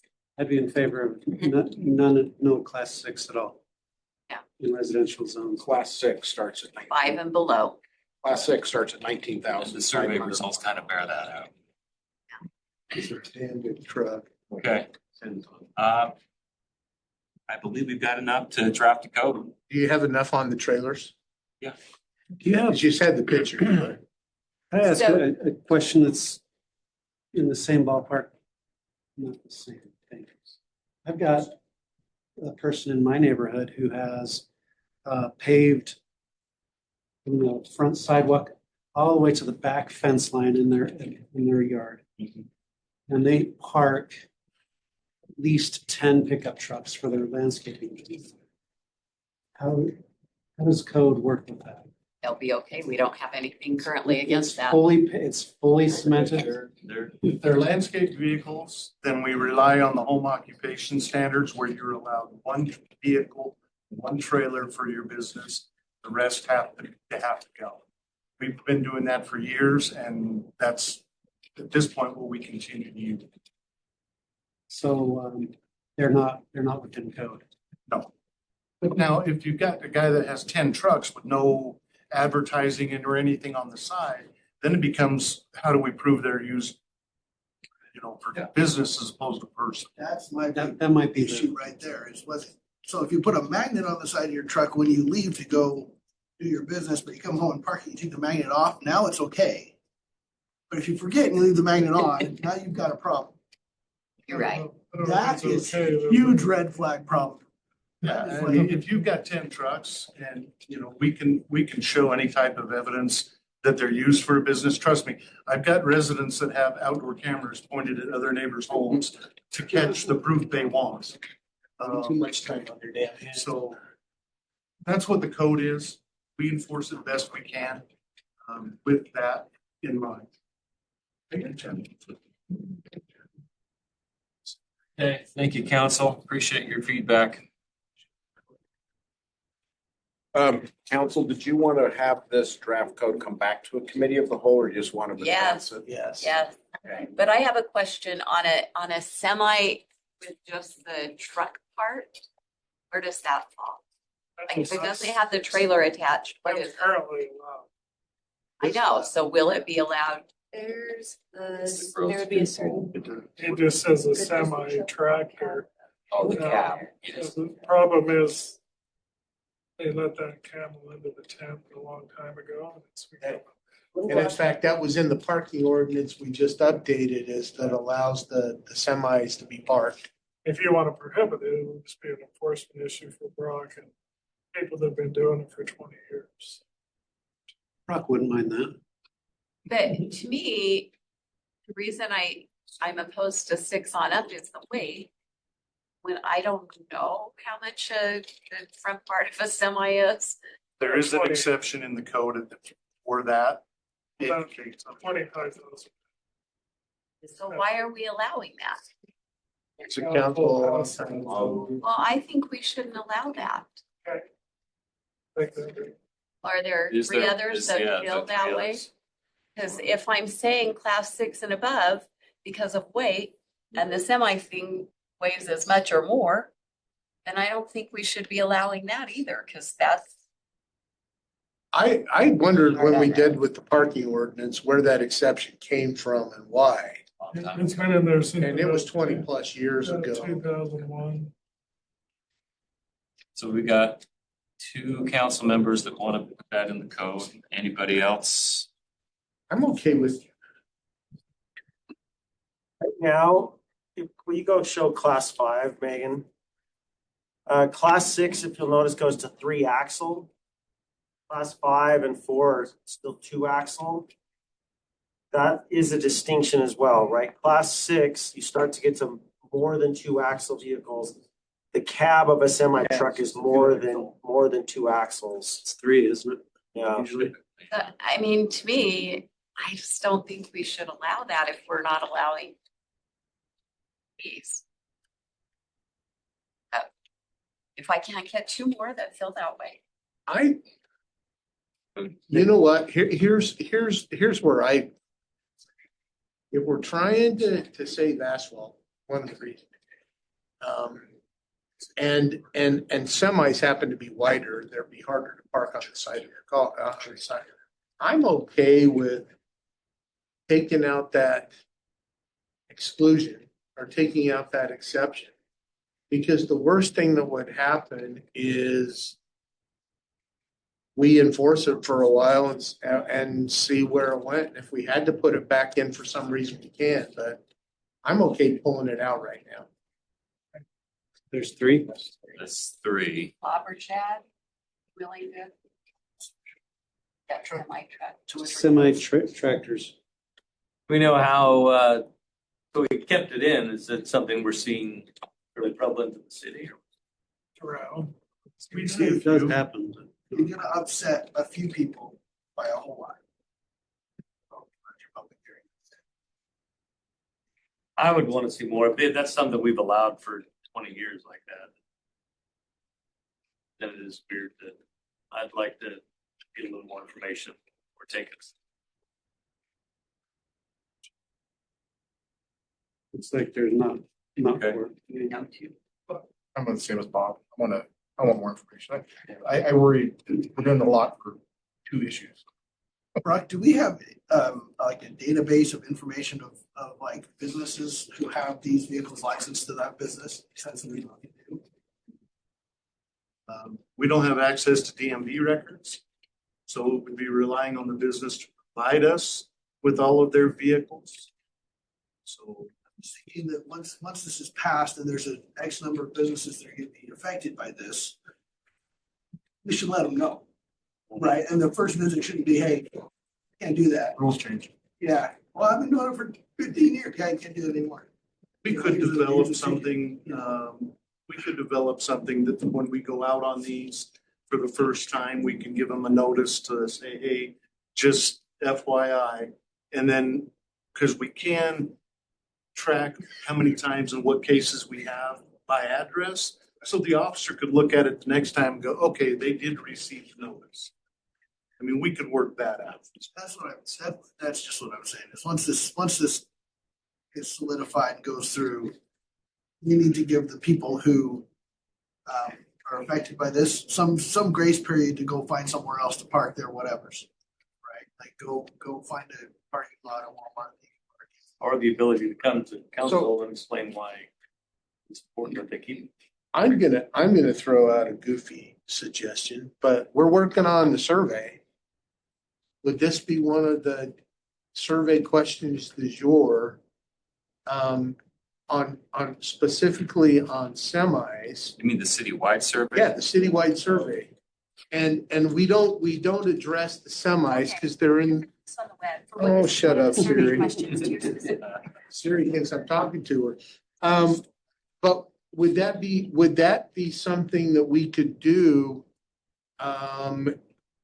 Is that we don't address the semis now.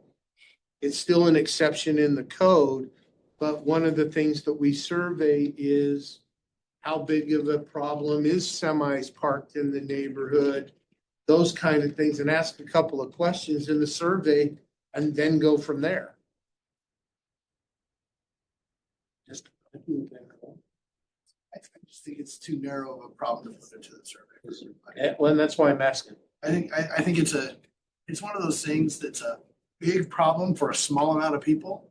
So your survey is going to say it's not a problem, but the small amount of people are going to say, "Oh yeah, it is." So You may be right. that's just that's the marketing survey guy. It's doing that for a client.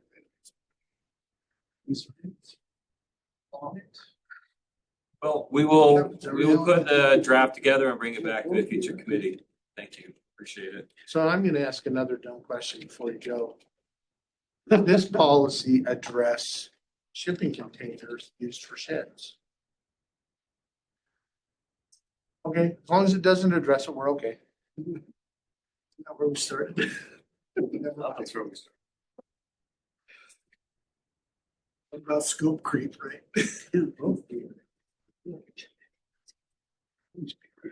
Are you really leaving, Scott? No, I'm just stretching and walking around the room. Because I just figured this one's going to. All right, we are gonna skip C. I'm just kidding. Oh. So let's. All right, So what are we a moving little- on to? Little timetable here, so it's 5:40. After C, if we have time, and we'll go from there. We'll have the discussion of some of the council retreat priorities. But I'm thinking, Alan, we usually end up around 6:30. So let's see how long this portion goes, so. I'll try to move it along. Here's where we kind of left off at the last one and what we've worked on, Brock and I, so far as bringing this presentation to you tonight, really about concepts. At the last discussion regarding Good Landlord Program, we kind of had a bunch of problems that we presented. The takeaway from the meeting was council saying, look, bring us back something. And I think at the time I said, you'll probably hate it. And somebody said, we probably will, but bring it back anyways. So I'm bringing it back. Feel free to not like it. Feel free to, you know, have some opinions about it.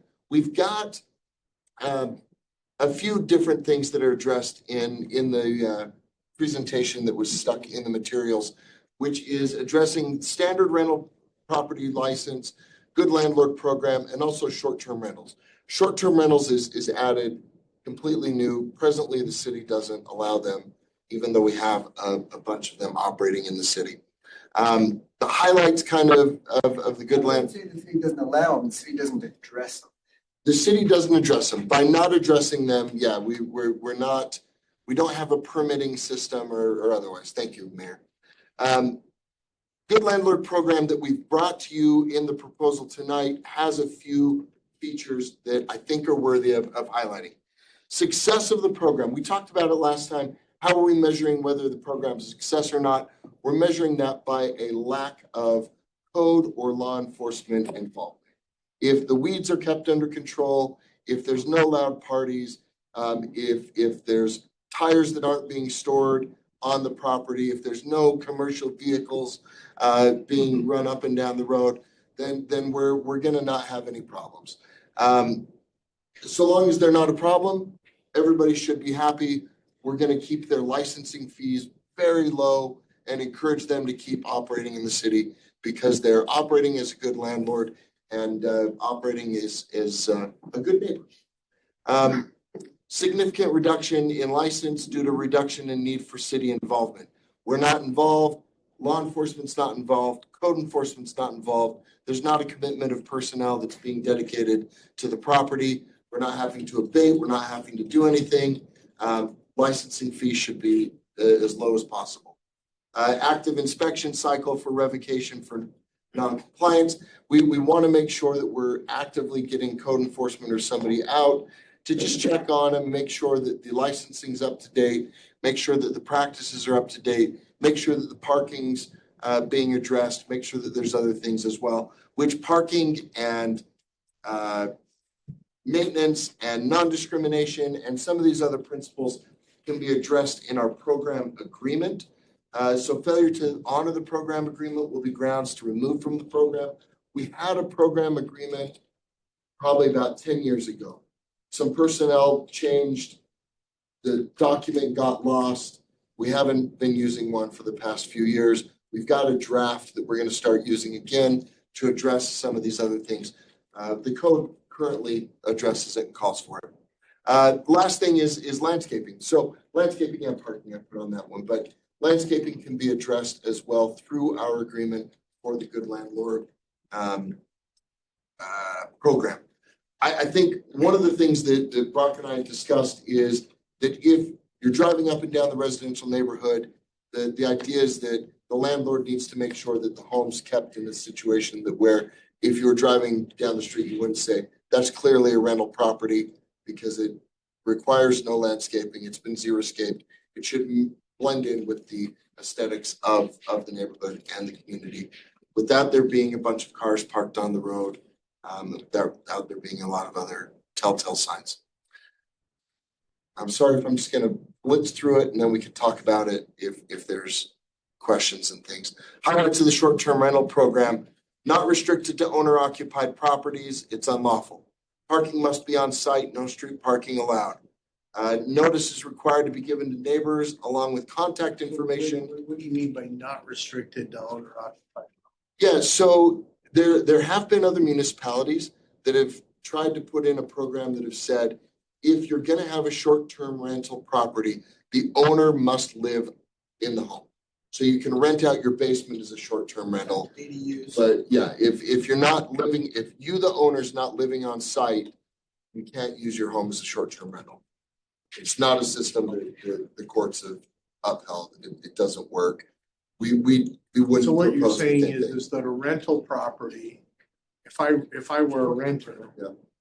And I wanted to use the property that I have control of to be Verbo or Airbnb, I could do that.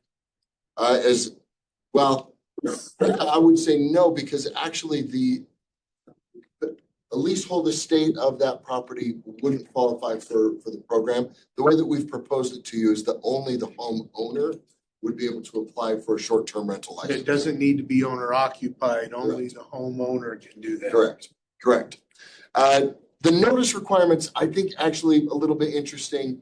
I don't know, you may like it, may not, but notice to the neighbors within a certain radius, right? Maybe 100 feet. Send notice to the neighbors around you and say, I'm gonna use this as a short-term rental. Here's my number, here's Brock's number. Here's a reference to the code that regulates the short-term rentals. If there's issues, call me. If there's issues, call Brock. Hopefully it eases tensions between the neighbors and helps make sure that people know what's going on. Taxes and fees would be collected and tracked to ensure full compliance, transient room tax, some of these other things that we've not been collecting on them in the past. Brock and I have been looking at some software, even run through Granicus that we already use for PrimeGov that would help us integrate some systems like this. Landscaping requirements as well. We have a property in the city being used as a short-term rental right now, and it is concrete staked. There's nothing, no living things on the property at all. It's corner to corner asphalt.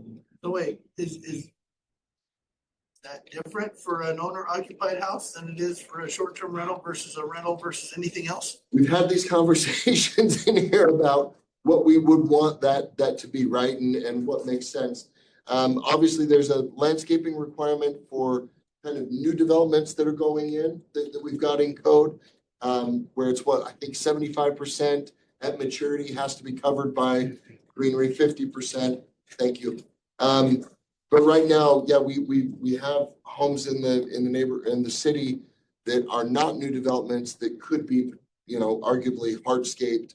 I'm just saying, With short-term rentals. what I'm saying is this doesn't belong in the short-term rental code. This belongs in All rental code. in some other code enforcement landscaping requirement code. I would argue that this is a business and we hold businesses at a higher landscaping code and higher code than we hold. But it's a house in a neighborhood.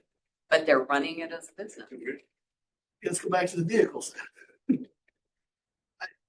It shouldn't be different for somebody somebody. We're restricting, because it's in a home, we're restricting them for their business. We're just saying you're running the business. Here's what you can do if you're running a business out of your home. I'm just saying a neighborhood with landscaping is a neighborhood with landscaping requirements. It doesn't matter if the house is rented, owned, short-term rented, vacant, whatever. Your neighborhood should look like your neighborhood. If it's gonna look like a neighborhood, if we're gonna have standards, it should apply across the board. I would leave it up to you guys to decide what that would look like. You're not wrong. I think it's just a matter of preference as to what you want those things to look like. This is obviously a heightened expectation because they're applying for a license from the city for a different purpose than just a regular residential area. So I think that's definitely something that you'll want to discuss and decide on. I think it's come before the council before in other capacities. It's an ongoing conversation that I think it would be. This to me looks like an excuse to up landscaping requirements for existing homes, whereas we have done new development standards. We can't really do that to old development standards. But here's the thing, where here's a back door that we could go through and require owners to up their game when they couldn't be. Yeah, the proposed language that I put into the code, just for conversation purposes, adopts the standard from the new development, right? I adopted that 50% of maturity standard. It's just a proposed idea of what could be in there. I would like to see it come out of this code and just go into code. And I like having it because when I get complaints from people about, hey, they're renting this house out and they're not maintaining it. Well, what do you mean? Well, their front yard's full of garbage and they park on the lawn and primarily when they complain, unless it's drugs involved, then they're complaining because the rental home isn't being maintained. And what does that mean? It typically means landscape. So nobody complains about owner occupied homes, they only complain about rental. No, they complain about Or both. if they complain about the owner occupied home, should we say, sorry, that one's owner occupied, they're allowed to do that? But they get more frustrated when they know that someone is just, they're not living there being their neighbors. It's their income and they get more frustrated. And whether you think they should or not, that's just the reality that I hear from people. I'm just saying, if your house has weed problems and other problems, you're already a foul of code enforcement. Whether you're short-term renting, owner occupied or whatever. My neighbor across the driveway from me, house looks like crap all the time. We're in an HOA. I don't think it's governed by the city code enforcement. I think it's governed by the HOA rules, supersede it. And it bugs me they're not enforcing it. But anyway, looks like crap, right? Owner occupied. Looks like crap. Their fences are falling down. They've got crap all over there. It's horrible. And it's there all the time, but it's owner occupied. So should they be held to a different standard if they were renting or not? Landscaping Standard code should should be be the standard. standard. And just as a reminder, this is on short-term rentals, so this is rentals less than 30 days. Right. So, and, yeah, and I'm good either way, to be fair. So here's where I'm going, where I would go with this. I'm not sure that I care about the landscaping requirements in the short-term rental, because if the person wants money, that's exactly right. They're not gonna make the land, maybe, but the assumption would be is that if the house looks like a dump, they're not gonna use it as a short-term rental, because short-term rentals want things to look good. So I'm okay with not having landscape requirements there. That's me, because I think that the short-term rental, they're gonna be focusing on the showability of the property, because that's the way they have to advertise on the internet to get the people to come stay in their house. Nobody ever advertised, come stay in this dump for Hotel 6 does. but Hardly anyone uses the right pictures. They'll put whatever photos they want. Once you pay, you're like, oh, wow, this place looks like crap. I'm stuck now. It's like a It should just website. be whatever code we're putting for landscaping should be across the board, whether you live there, whether you rent the place or whether it's short term, should all just be the same. Let me come back to that at the end to try and gather some of that consensus. I think we'll make a note of that. Unique license number, obviously, active inspection cycle as well for short-term rentals. But I think here's the big question. I get there we go. Okay. Yeah. That was the hardest part of the presentation. Listen, the top dollar production right here. Yeah. Where will these be allowed, right? And this is I think the big issue here. Is this going to be short-term rentals citywide? Boundary to boundary, citywide, short-term rentals, so long as you get a license, you're good to go. Or is there certain zones that we allow them in?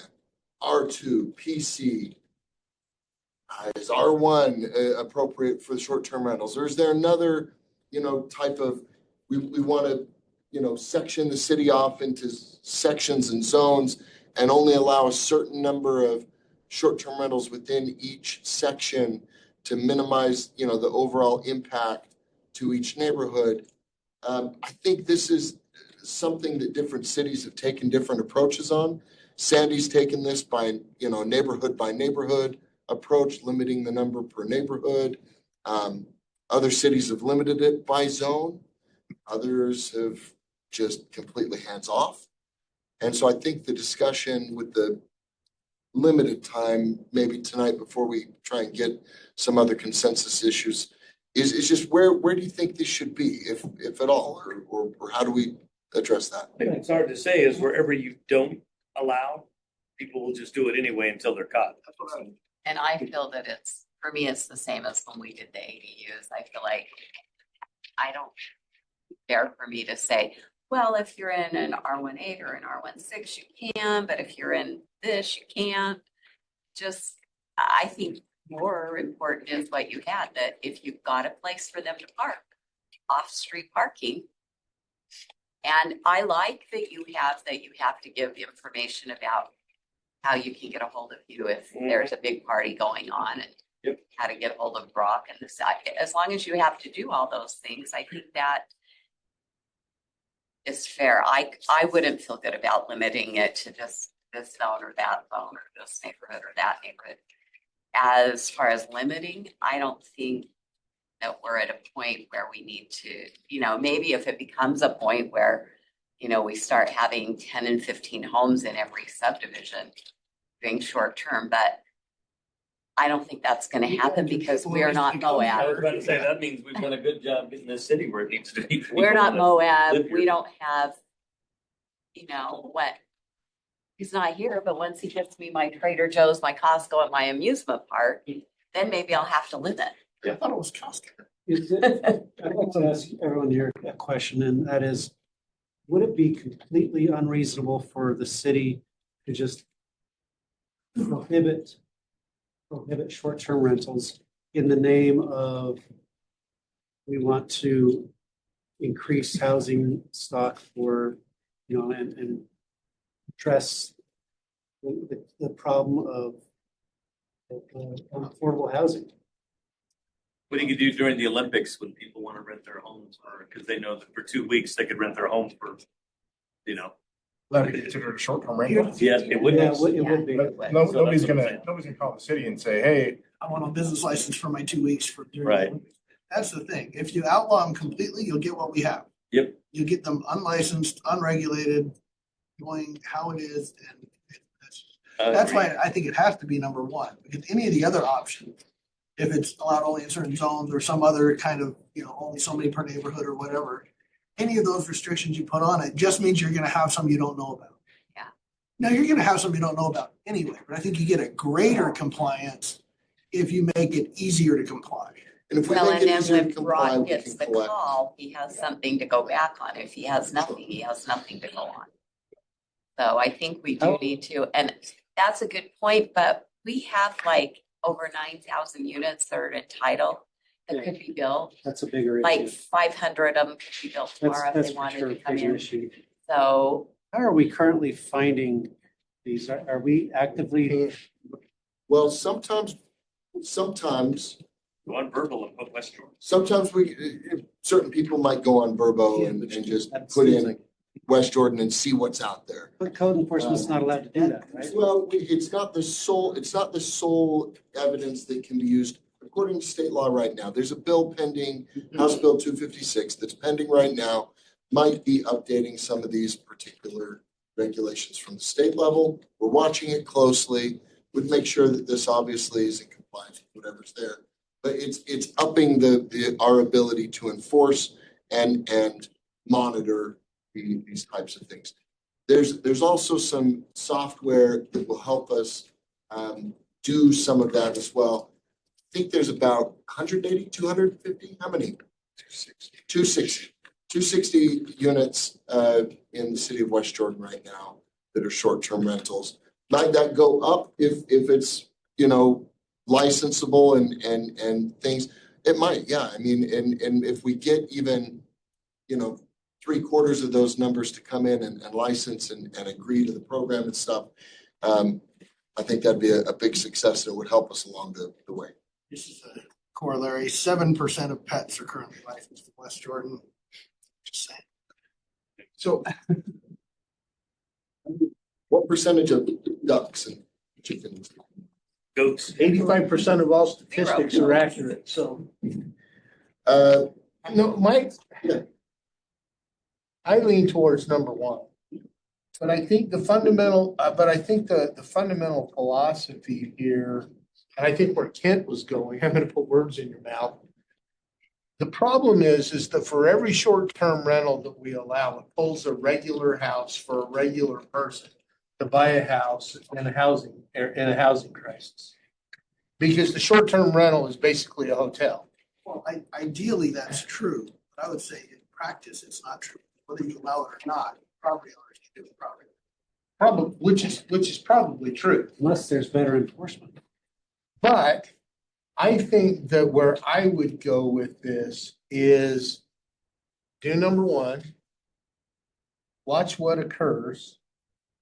And then if we do any sort of restriction, it's a macro restriction on the total number in the city. That's where I would go, is that I don't think you can say, oh, look, we're only gonna allow 4 in the Sycamores and 6 at And over by 50 Gardner Mill and 15 15 near Kayleen's house. We already have 2 in my neighborhood, so. So, I think that the citywide would be better. But if we look, I think that what we do is we monitor the number of licenses, because I do believe that the more that we allow short-term rentals, the more homes are pulled out of the regular housing market to be used for short-term rental. And they should be used and more of the single-family houses should be used for long-term rentals, and owner occupancy would be where I would go. Because, with short-term rentals, it may be easy for corporation to buy that house and rent it out short-term rental. And so that's where I want to make sure that, that we look at those kind of issues. We're not going to have the data today, but we can look at it as licenses come in and who's being licensed and those kind of things. I think we could come up with some information to say, how is short-term rentals affecting, we'd be able to correlate calls and police calls and some of those other things. That's the exact thing. I like having data to back it up, right? Because we sit here and come up with a policy based on what might happen or what could happen, or gosh, we may never have a single family neighborhood again. No, that's ADU, sorry. What could we, and we come out of the state of fear based on hypotheticals, and we try and mitigate things that may or may not ever really happen. Sure. But if we can put some data behind it and say, let's just open the floodgates, see what happened, and then take care of the problems instead of trying to anticipate what the problems are. Maybe we missed the mark and we're unduly restricting a lot of things that we didn't have to, and we didn't restrict the things we should. What I hear you saying is maybe we could amend the code in the future. Yes. If it doesn't work City out. councils are not allowed to amend code. Come on, we haven't amended the semi-truck in 24 years. No, we can't amend code. What I'm hearing then is citywide, it sounds like there might be for citywide, with the understanding that Brock will come back with some data in 2026 at some point and discuss what those numbers look like, what our enforcement process looks like, and how the programs function. Are there forward for that? Yeah, I throw Clint under the bus with that one. Ryan's sitting there, so throw Clint under the bus and correlate code enforcement calls and police calls and all those other kinds of things, and we'd probably be able to get a good graphic representation of what's happening with those licensed Airbnbs, and may be able to even pick up, based on that same heat map type analysis, pick up the Airbnbs that, because there's a pattern on all the others that, oh, this one's a pattern, they're running the business too, and we need to go talk to them. Well, maybe we find out that it's something that should be in code for everybody. Whether it's a business or not, that's a problem. So I know that we're getting up to the end. We're past the end. I just want you to know we are going to present just a proposal for some restructured fees as well. It's been many years since the fees have even been addressed on these. We're well below the market average compared to the other cities in the valley. We're obviously wanting to give a huge bit break for that good landlord program to make sure that everything's going well in that arena. Can I ask a question about that? Yeah. Is it completely unreasonable to charge a higher rate to corporate owner-owned property versus a mom pop type? Yeah, I would say it is, and the reason why is this: if I were in private practice and if you were my client and you had a rental property, I'd instruct you to put it in an LLC, and that's a corporate, right? Like that you're a mom and pop operation, but you've put it in an LLC to protect yourself and your assets from liability that may occur at the property. Like my parents' house, they're in their 70s and their house is in an LLC.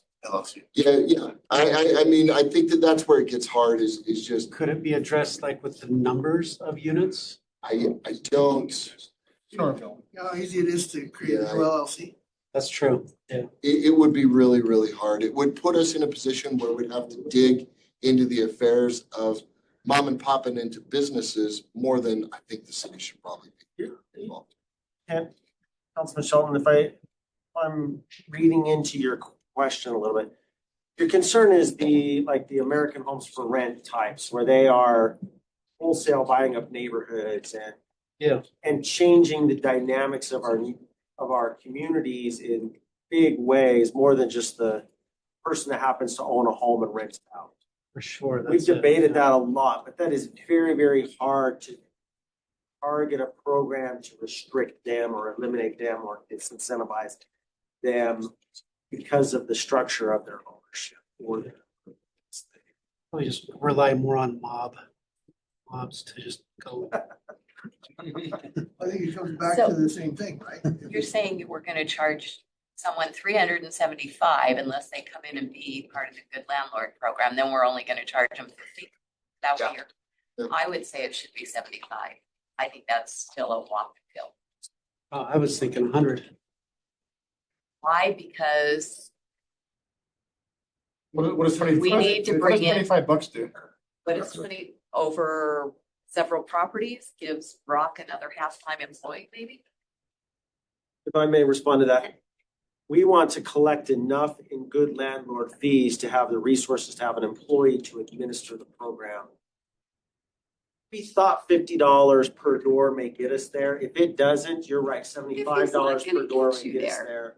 But we need to have enough to really administer this program as Patrick and Brock have kind of outlined it. You need the revenue from the program to pay for a person to run the program. And I would be comfortable with but we don't 75. want to go a lot more than that. I'm comfortable with them telling me how much that's gonna cost. We can bring that back to the next session as That's well. fine. It's gonna factor in compliance. Percentage. Right. House Bill 37. That's the end of my PowerPoint. But I do want to just make sure if there's other things. I heard that there's probably 4 that are in agreement with landscaping not being above what we would request for the rest of the city. Is that true? We've got 4 for that? No. Got 3 heads shaking though. 4, okay. I haven't really heard much on the other. I've got obviously citywide monitoring the numbers. I've got 4 that were in favor of the notice to neighbors. Do we have 4 on that? Is that I don't know how controversial that was, but are you okay providing notice to neighbors on short-term rentals with the owner and Brock's number as well as a citation to the code that regulates those? I am. Got 1, 2. Yeah, Kelvin? I mean, no one's ever told me the ones in my neighborhood are, but I know they are. Well, Would you How want much them? work, and again, how much work does that create? What's the benefit to that? I think in my mind, it was making sure that the neighbors are aware that people will be coming in and out of the neighborhood for a short-term basis. That you may not recognize. That they may not recognize that there may be Yeah. other issues, and if there are problems, that this is who you can contact. I think it was more of a courtesy, good neighbor type. That'd be in favor. We've got I'm on the street every day. I'm like, Were there any other provisions or any other considerations that the council had that you'd like us to address or look at? Promise I'll bring back a formal red line at the next session. they just put the notice of like, how to get a hold of code enforcement, and law enforcement, and just everybody's utility bill or something, because what if the guy next to me is not a short-term rental, and they're having a late party? I know it never happens with Sure. owner occupied house, but I'm just saying. Yeah. I'll talk to, I don't know if that's a, Denise or who, but I'll see. I'm sure we've got room on it. What I'm saying is we're creating a solution to a problem that applies to more than the umbrella that we're even. Potentially, I think short-term rentals in particular are sometimes a sensitive subject across the valley. I think Sandy's got. You're right, they're a sensitive subject, but they're a sensitive subject because of the fears of what might happen, not from actual problems of what happens. Residents of Cottonwood Heights may disagree with you. Yeah, I disagree with that. Cottonwood Heights is discussed years. Oh, yeah, we tell you differently as well. Actually, we do too. We're close to bus stops that go up the canyons. If you want to catch a ski bus, the best spot to do it is just across I-15 down at the Fort Union area. So by the time they get up to Cottonwood Heights, they're usually full. Am I good to bring this back to a work session here in the near future? Yep. Brock and I will continue to work on it, and if you have any questions, just let us know. Thank you, sir. Thank you. So we've got about 15 minutes and that gives us time for half the priority. Gonna prioritize our priorities. So I don't know that we want to pick and choose one. Do you guys just want to have one of them given to us by Lauren, or how do we want to do that? I don't know where when you guys discussed doing these in a different meeting, we didn't really discuss how and which ones. And this was meant to be more of an overview to the priorities. So not that we're looking to have you pick a specific topic or subtopic, but this is. But eventually we'll get into the priorities. Right, yeah. So this list right here is loosely categorized, taking everything that was put out on the whiteboard and put into general categories. Here is my interpretation of the whiteboard. Oh. But we don't have to focus so much on that. But here are, so yeah, as council member, what? I couldn't focus on that unless I go sit up there. Well, it is in our package. Yeah, it's in both packets. But again, today was meant to be just kind of an overview to see if there was any pressing direction on any of these topics that you really wanted to dive into in a further discussion. Because it was anticipated this would be a multi-meeting discussion. So with that, wherever you want to go from there. If anywhere, or it's just food for thought, whatever you wanted to do to get this conversation started. I mean, they're all good topics there. So I mean, if you want to start at the top, city identification are two different things. Yeah, I see that. Obviously, too. But maybe we can start with city identity. We're not gonna have time to really talk about it, but I've heard from all 7 of us different ideas about what our city identity is, which means we have one. And where do we want that to go? And is city council the one that makes up the city identity? They have influence. We do, but I mean, is it the city council? Is the city council in charge of making the city identity, or is the citizens in charge of that? Yes. You gotta compare it to like a Yes. company culture. There's a saying in business consulting circles that if you don't set out a company culture, you're not intentional about a company culture, that's your company culture. Mm-hmm. So if we're not intentional about a city identity, that's our city identity. You go ask 30 people. Was it you that was talking to Deidre Henderson about what our city identity was? And she had an answer. It wasn't the one we wanted to have, but she had an answer. I think we go talk to legislators from around the state that aren't Ken Ivory, Wayne Harper, and Cheryl Acton. They'll tell you what our city identity is. And it's probably not the one we want, but we've got one.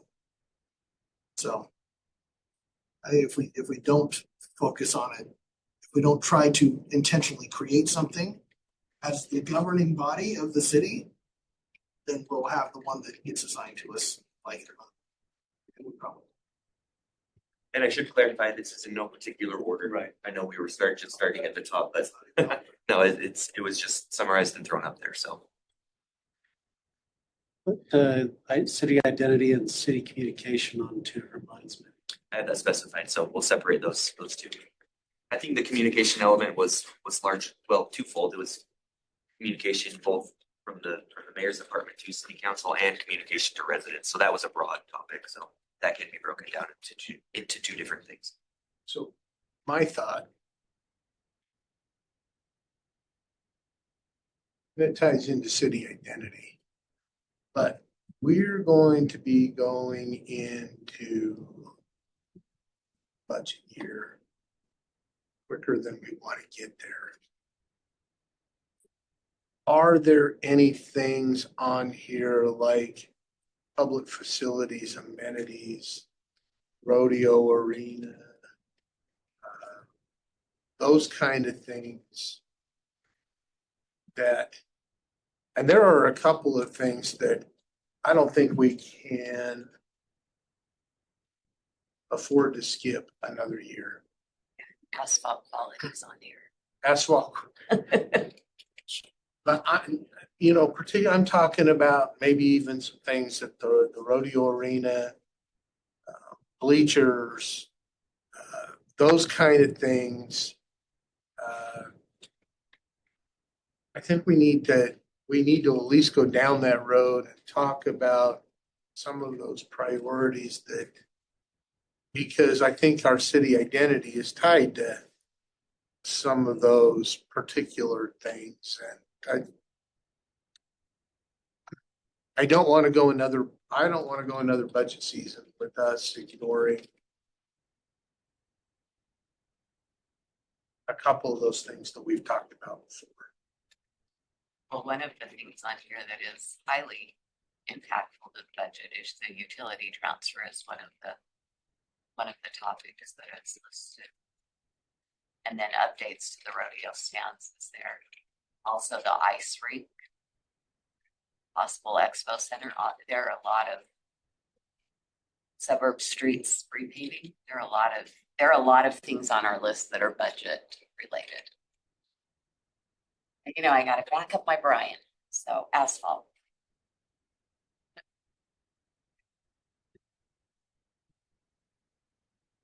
So with that, do we want to take, would you say that communication, even though it's with identity here, is that as same importance as identity, or do we lower that as a priority, focus more on identity and then pressing budget items, and maybe we focus on those two You got to conversations communicate topics? the identity. Look, well, you can have the best vision in the world, but if you don't communicate it, it doesn't matter.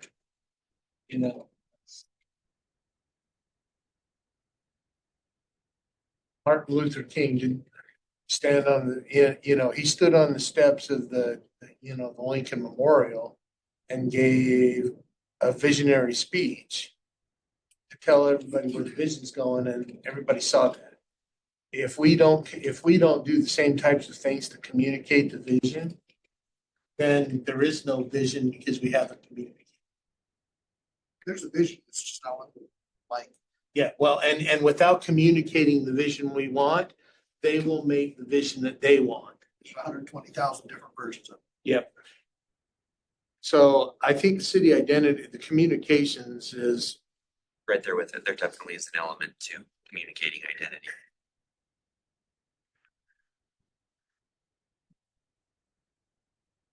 I don't know, is anyone, of our staff, I brought up the city identity because it's something that has stuck with me, and I agree completely with Councilmember Jacob, that if you don't have an identity, you'll get one you don't like.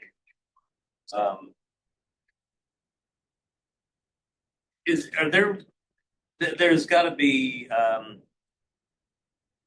people who go in from city to city and help them develop something like this, or people who go out that it's their job, but they know how to, because it seems like we're grasping a bit at straws. I can come up with an identity for my business or my that, but me trying to help come up with something for 120,000 people you get behind, I haven't had to do that. Well, I think first you have to have a vision for the city, right? Like you have to know what our vision is for the city. I think an example of a city that's been working towards a different vision is West Valley. Mm-hmm. Yep.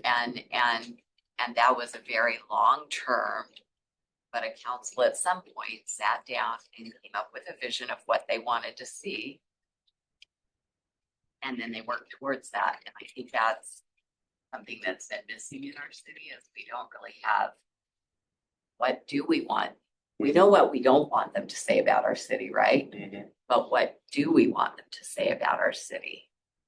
We need to come up with what that is we want them to say about our city. Because I think even just hiring a company, if we don't have Yeah. a tone to set, it won't. But I wouldn't think be- they could help us narrow down that tone a little bit, or how best to get it. I mean, I can put to myself that I want our city to be a lot more forward thinking than we have been, and looking towards building as a place that you actually go to, not go from, which is what West Jordan is. West Jordan is, we live here, but we go other places for everything we need, and that's become West Jordan. So I wonder if there are some questions that we could add to the survey that could help us with this.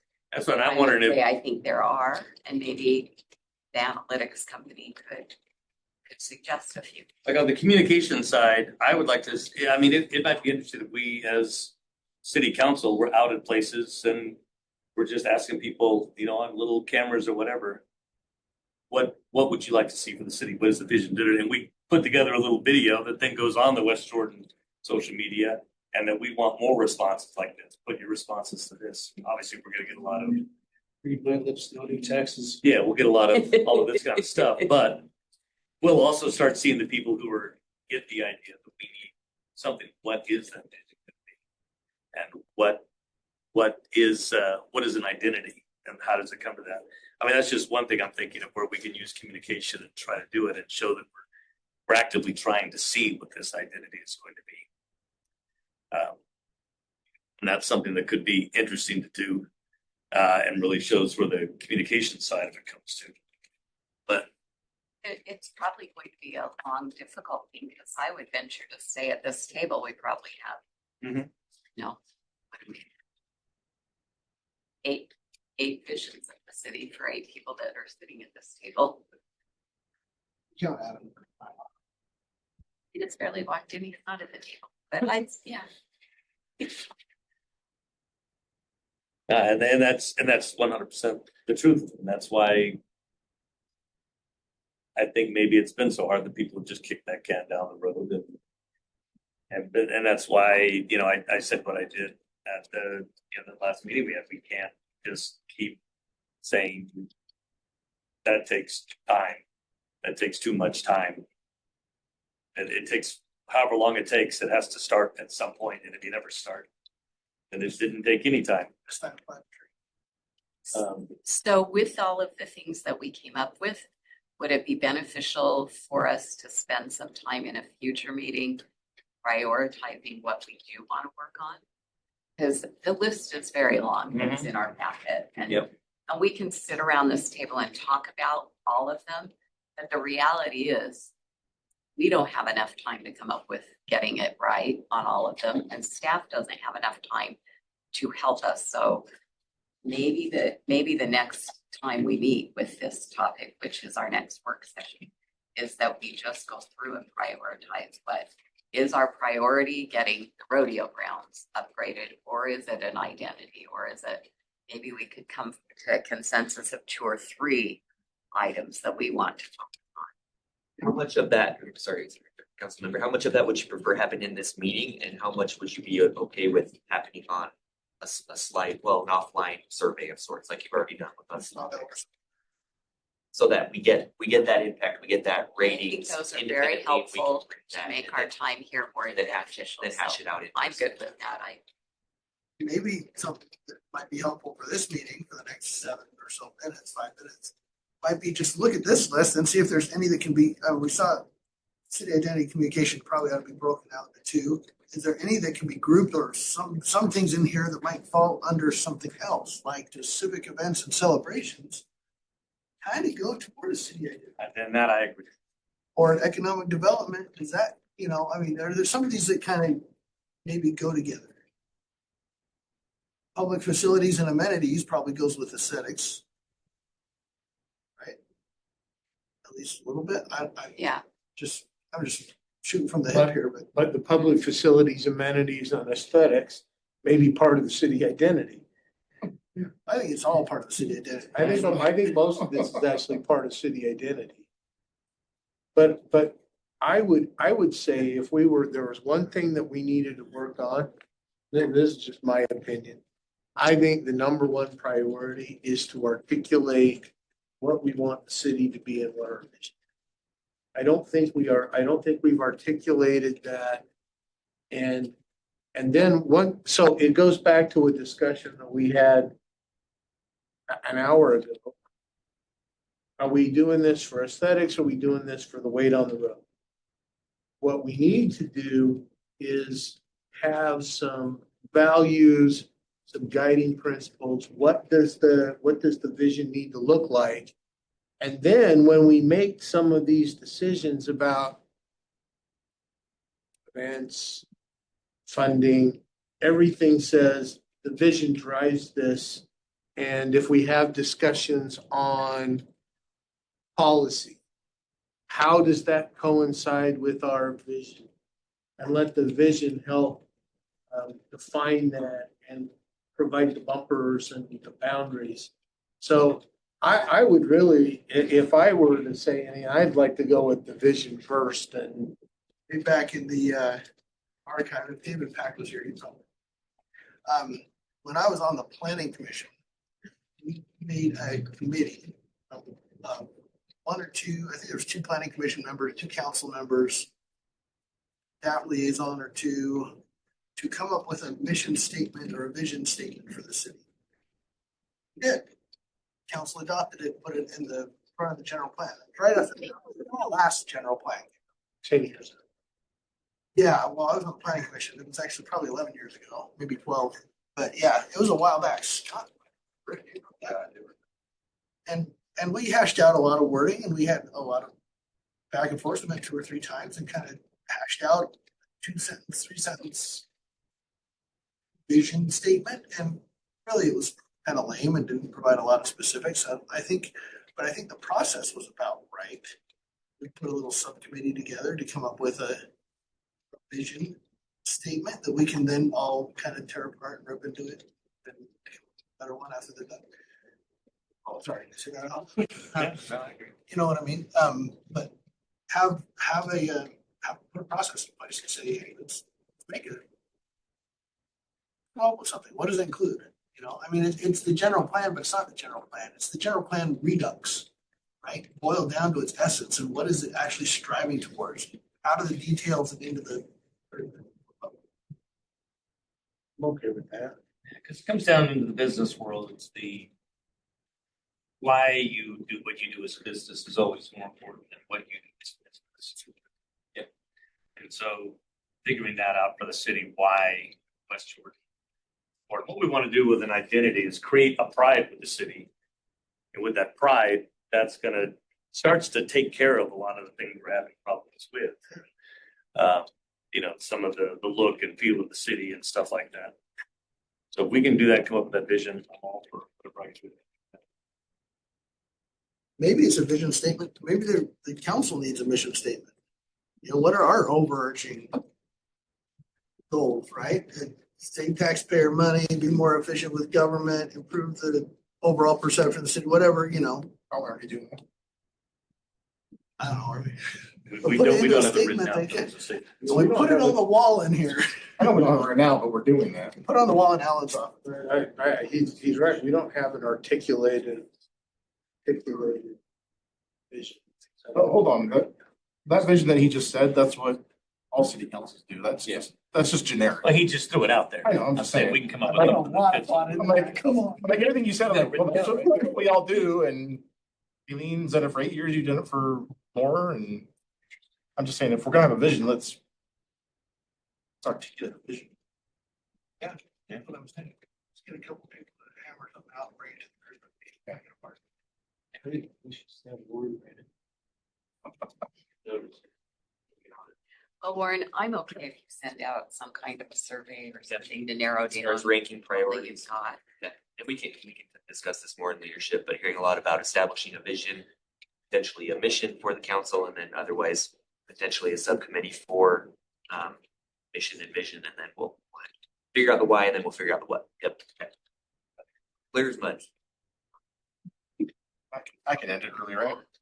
All right, well, we will now adjourn the meeting and we will reconvene at 7 o'clock for the city council meeting.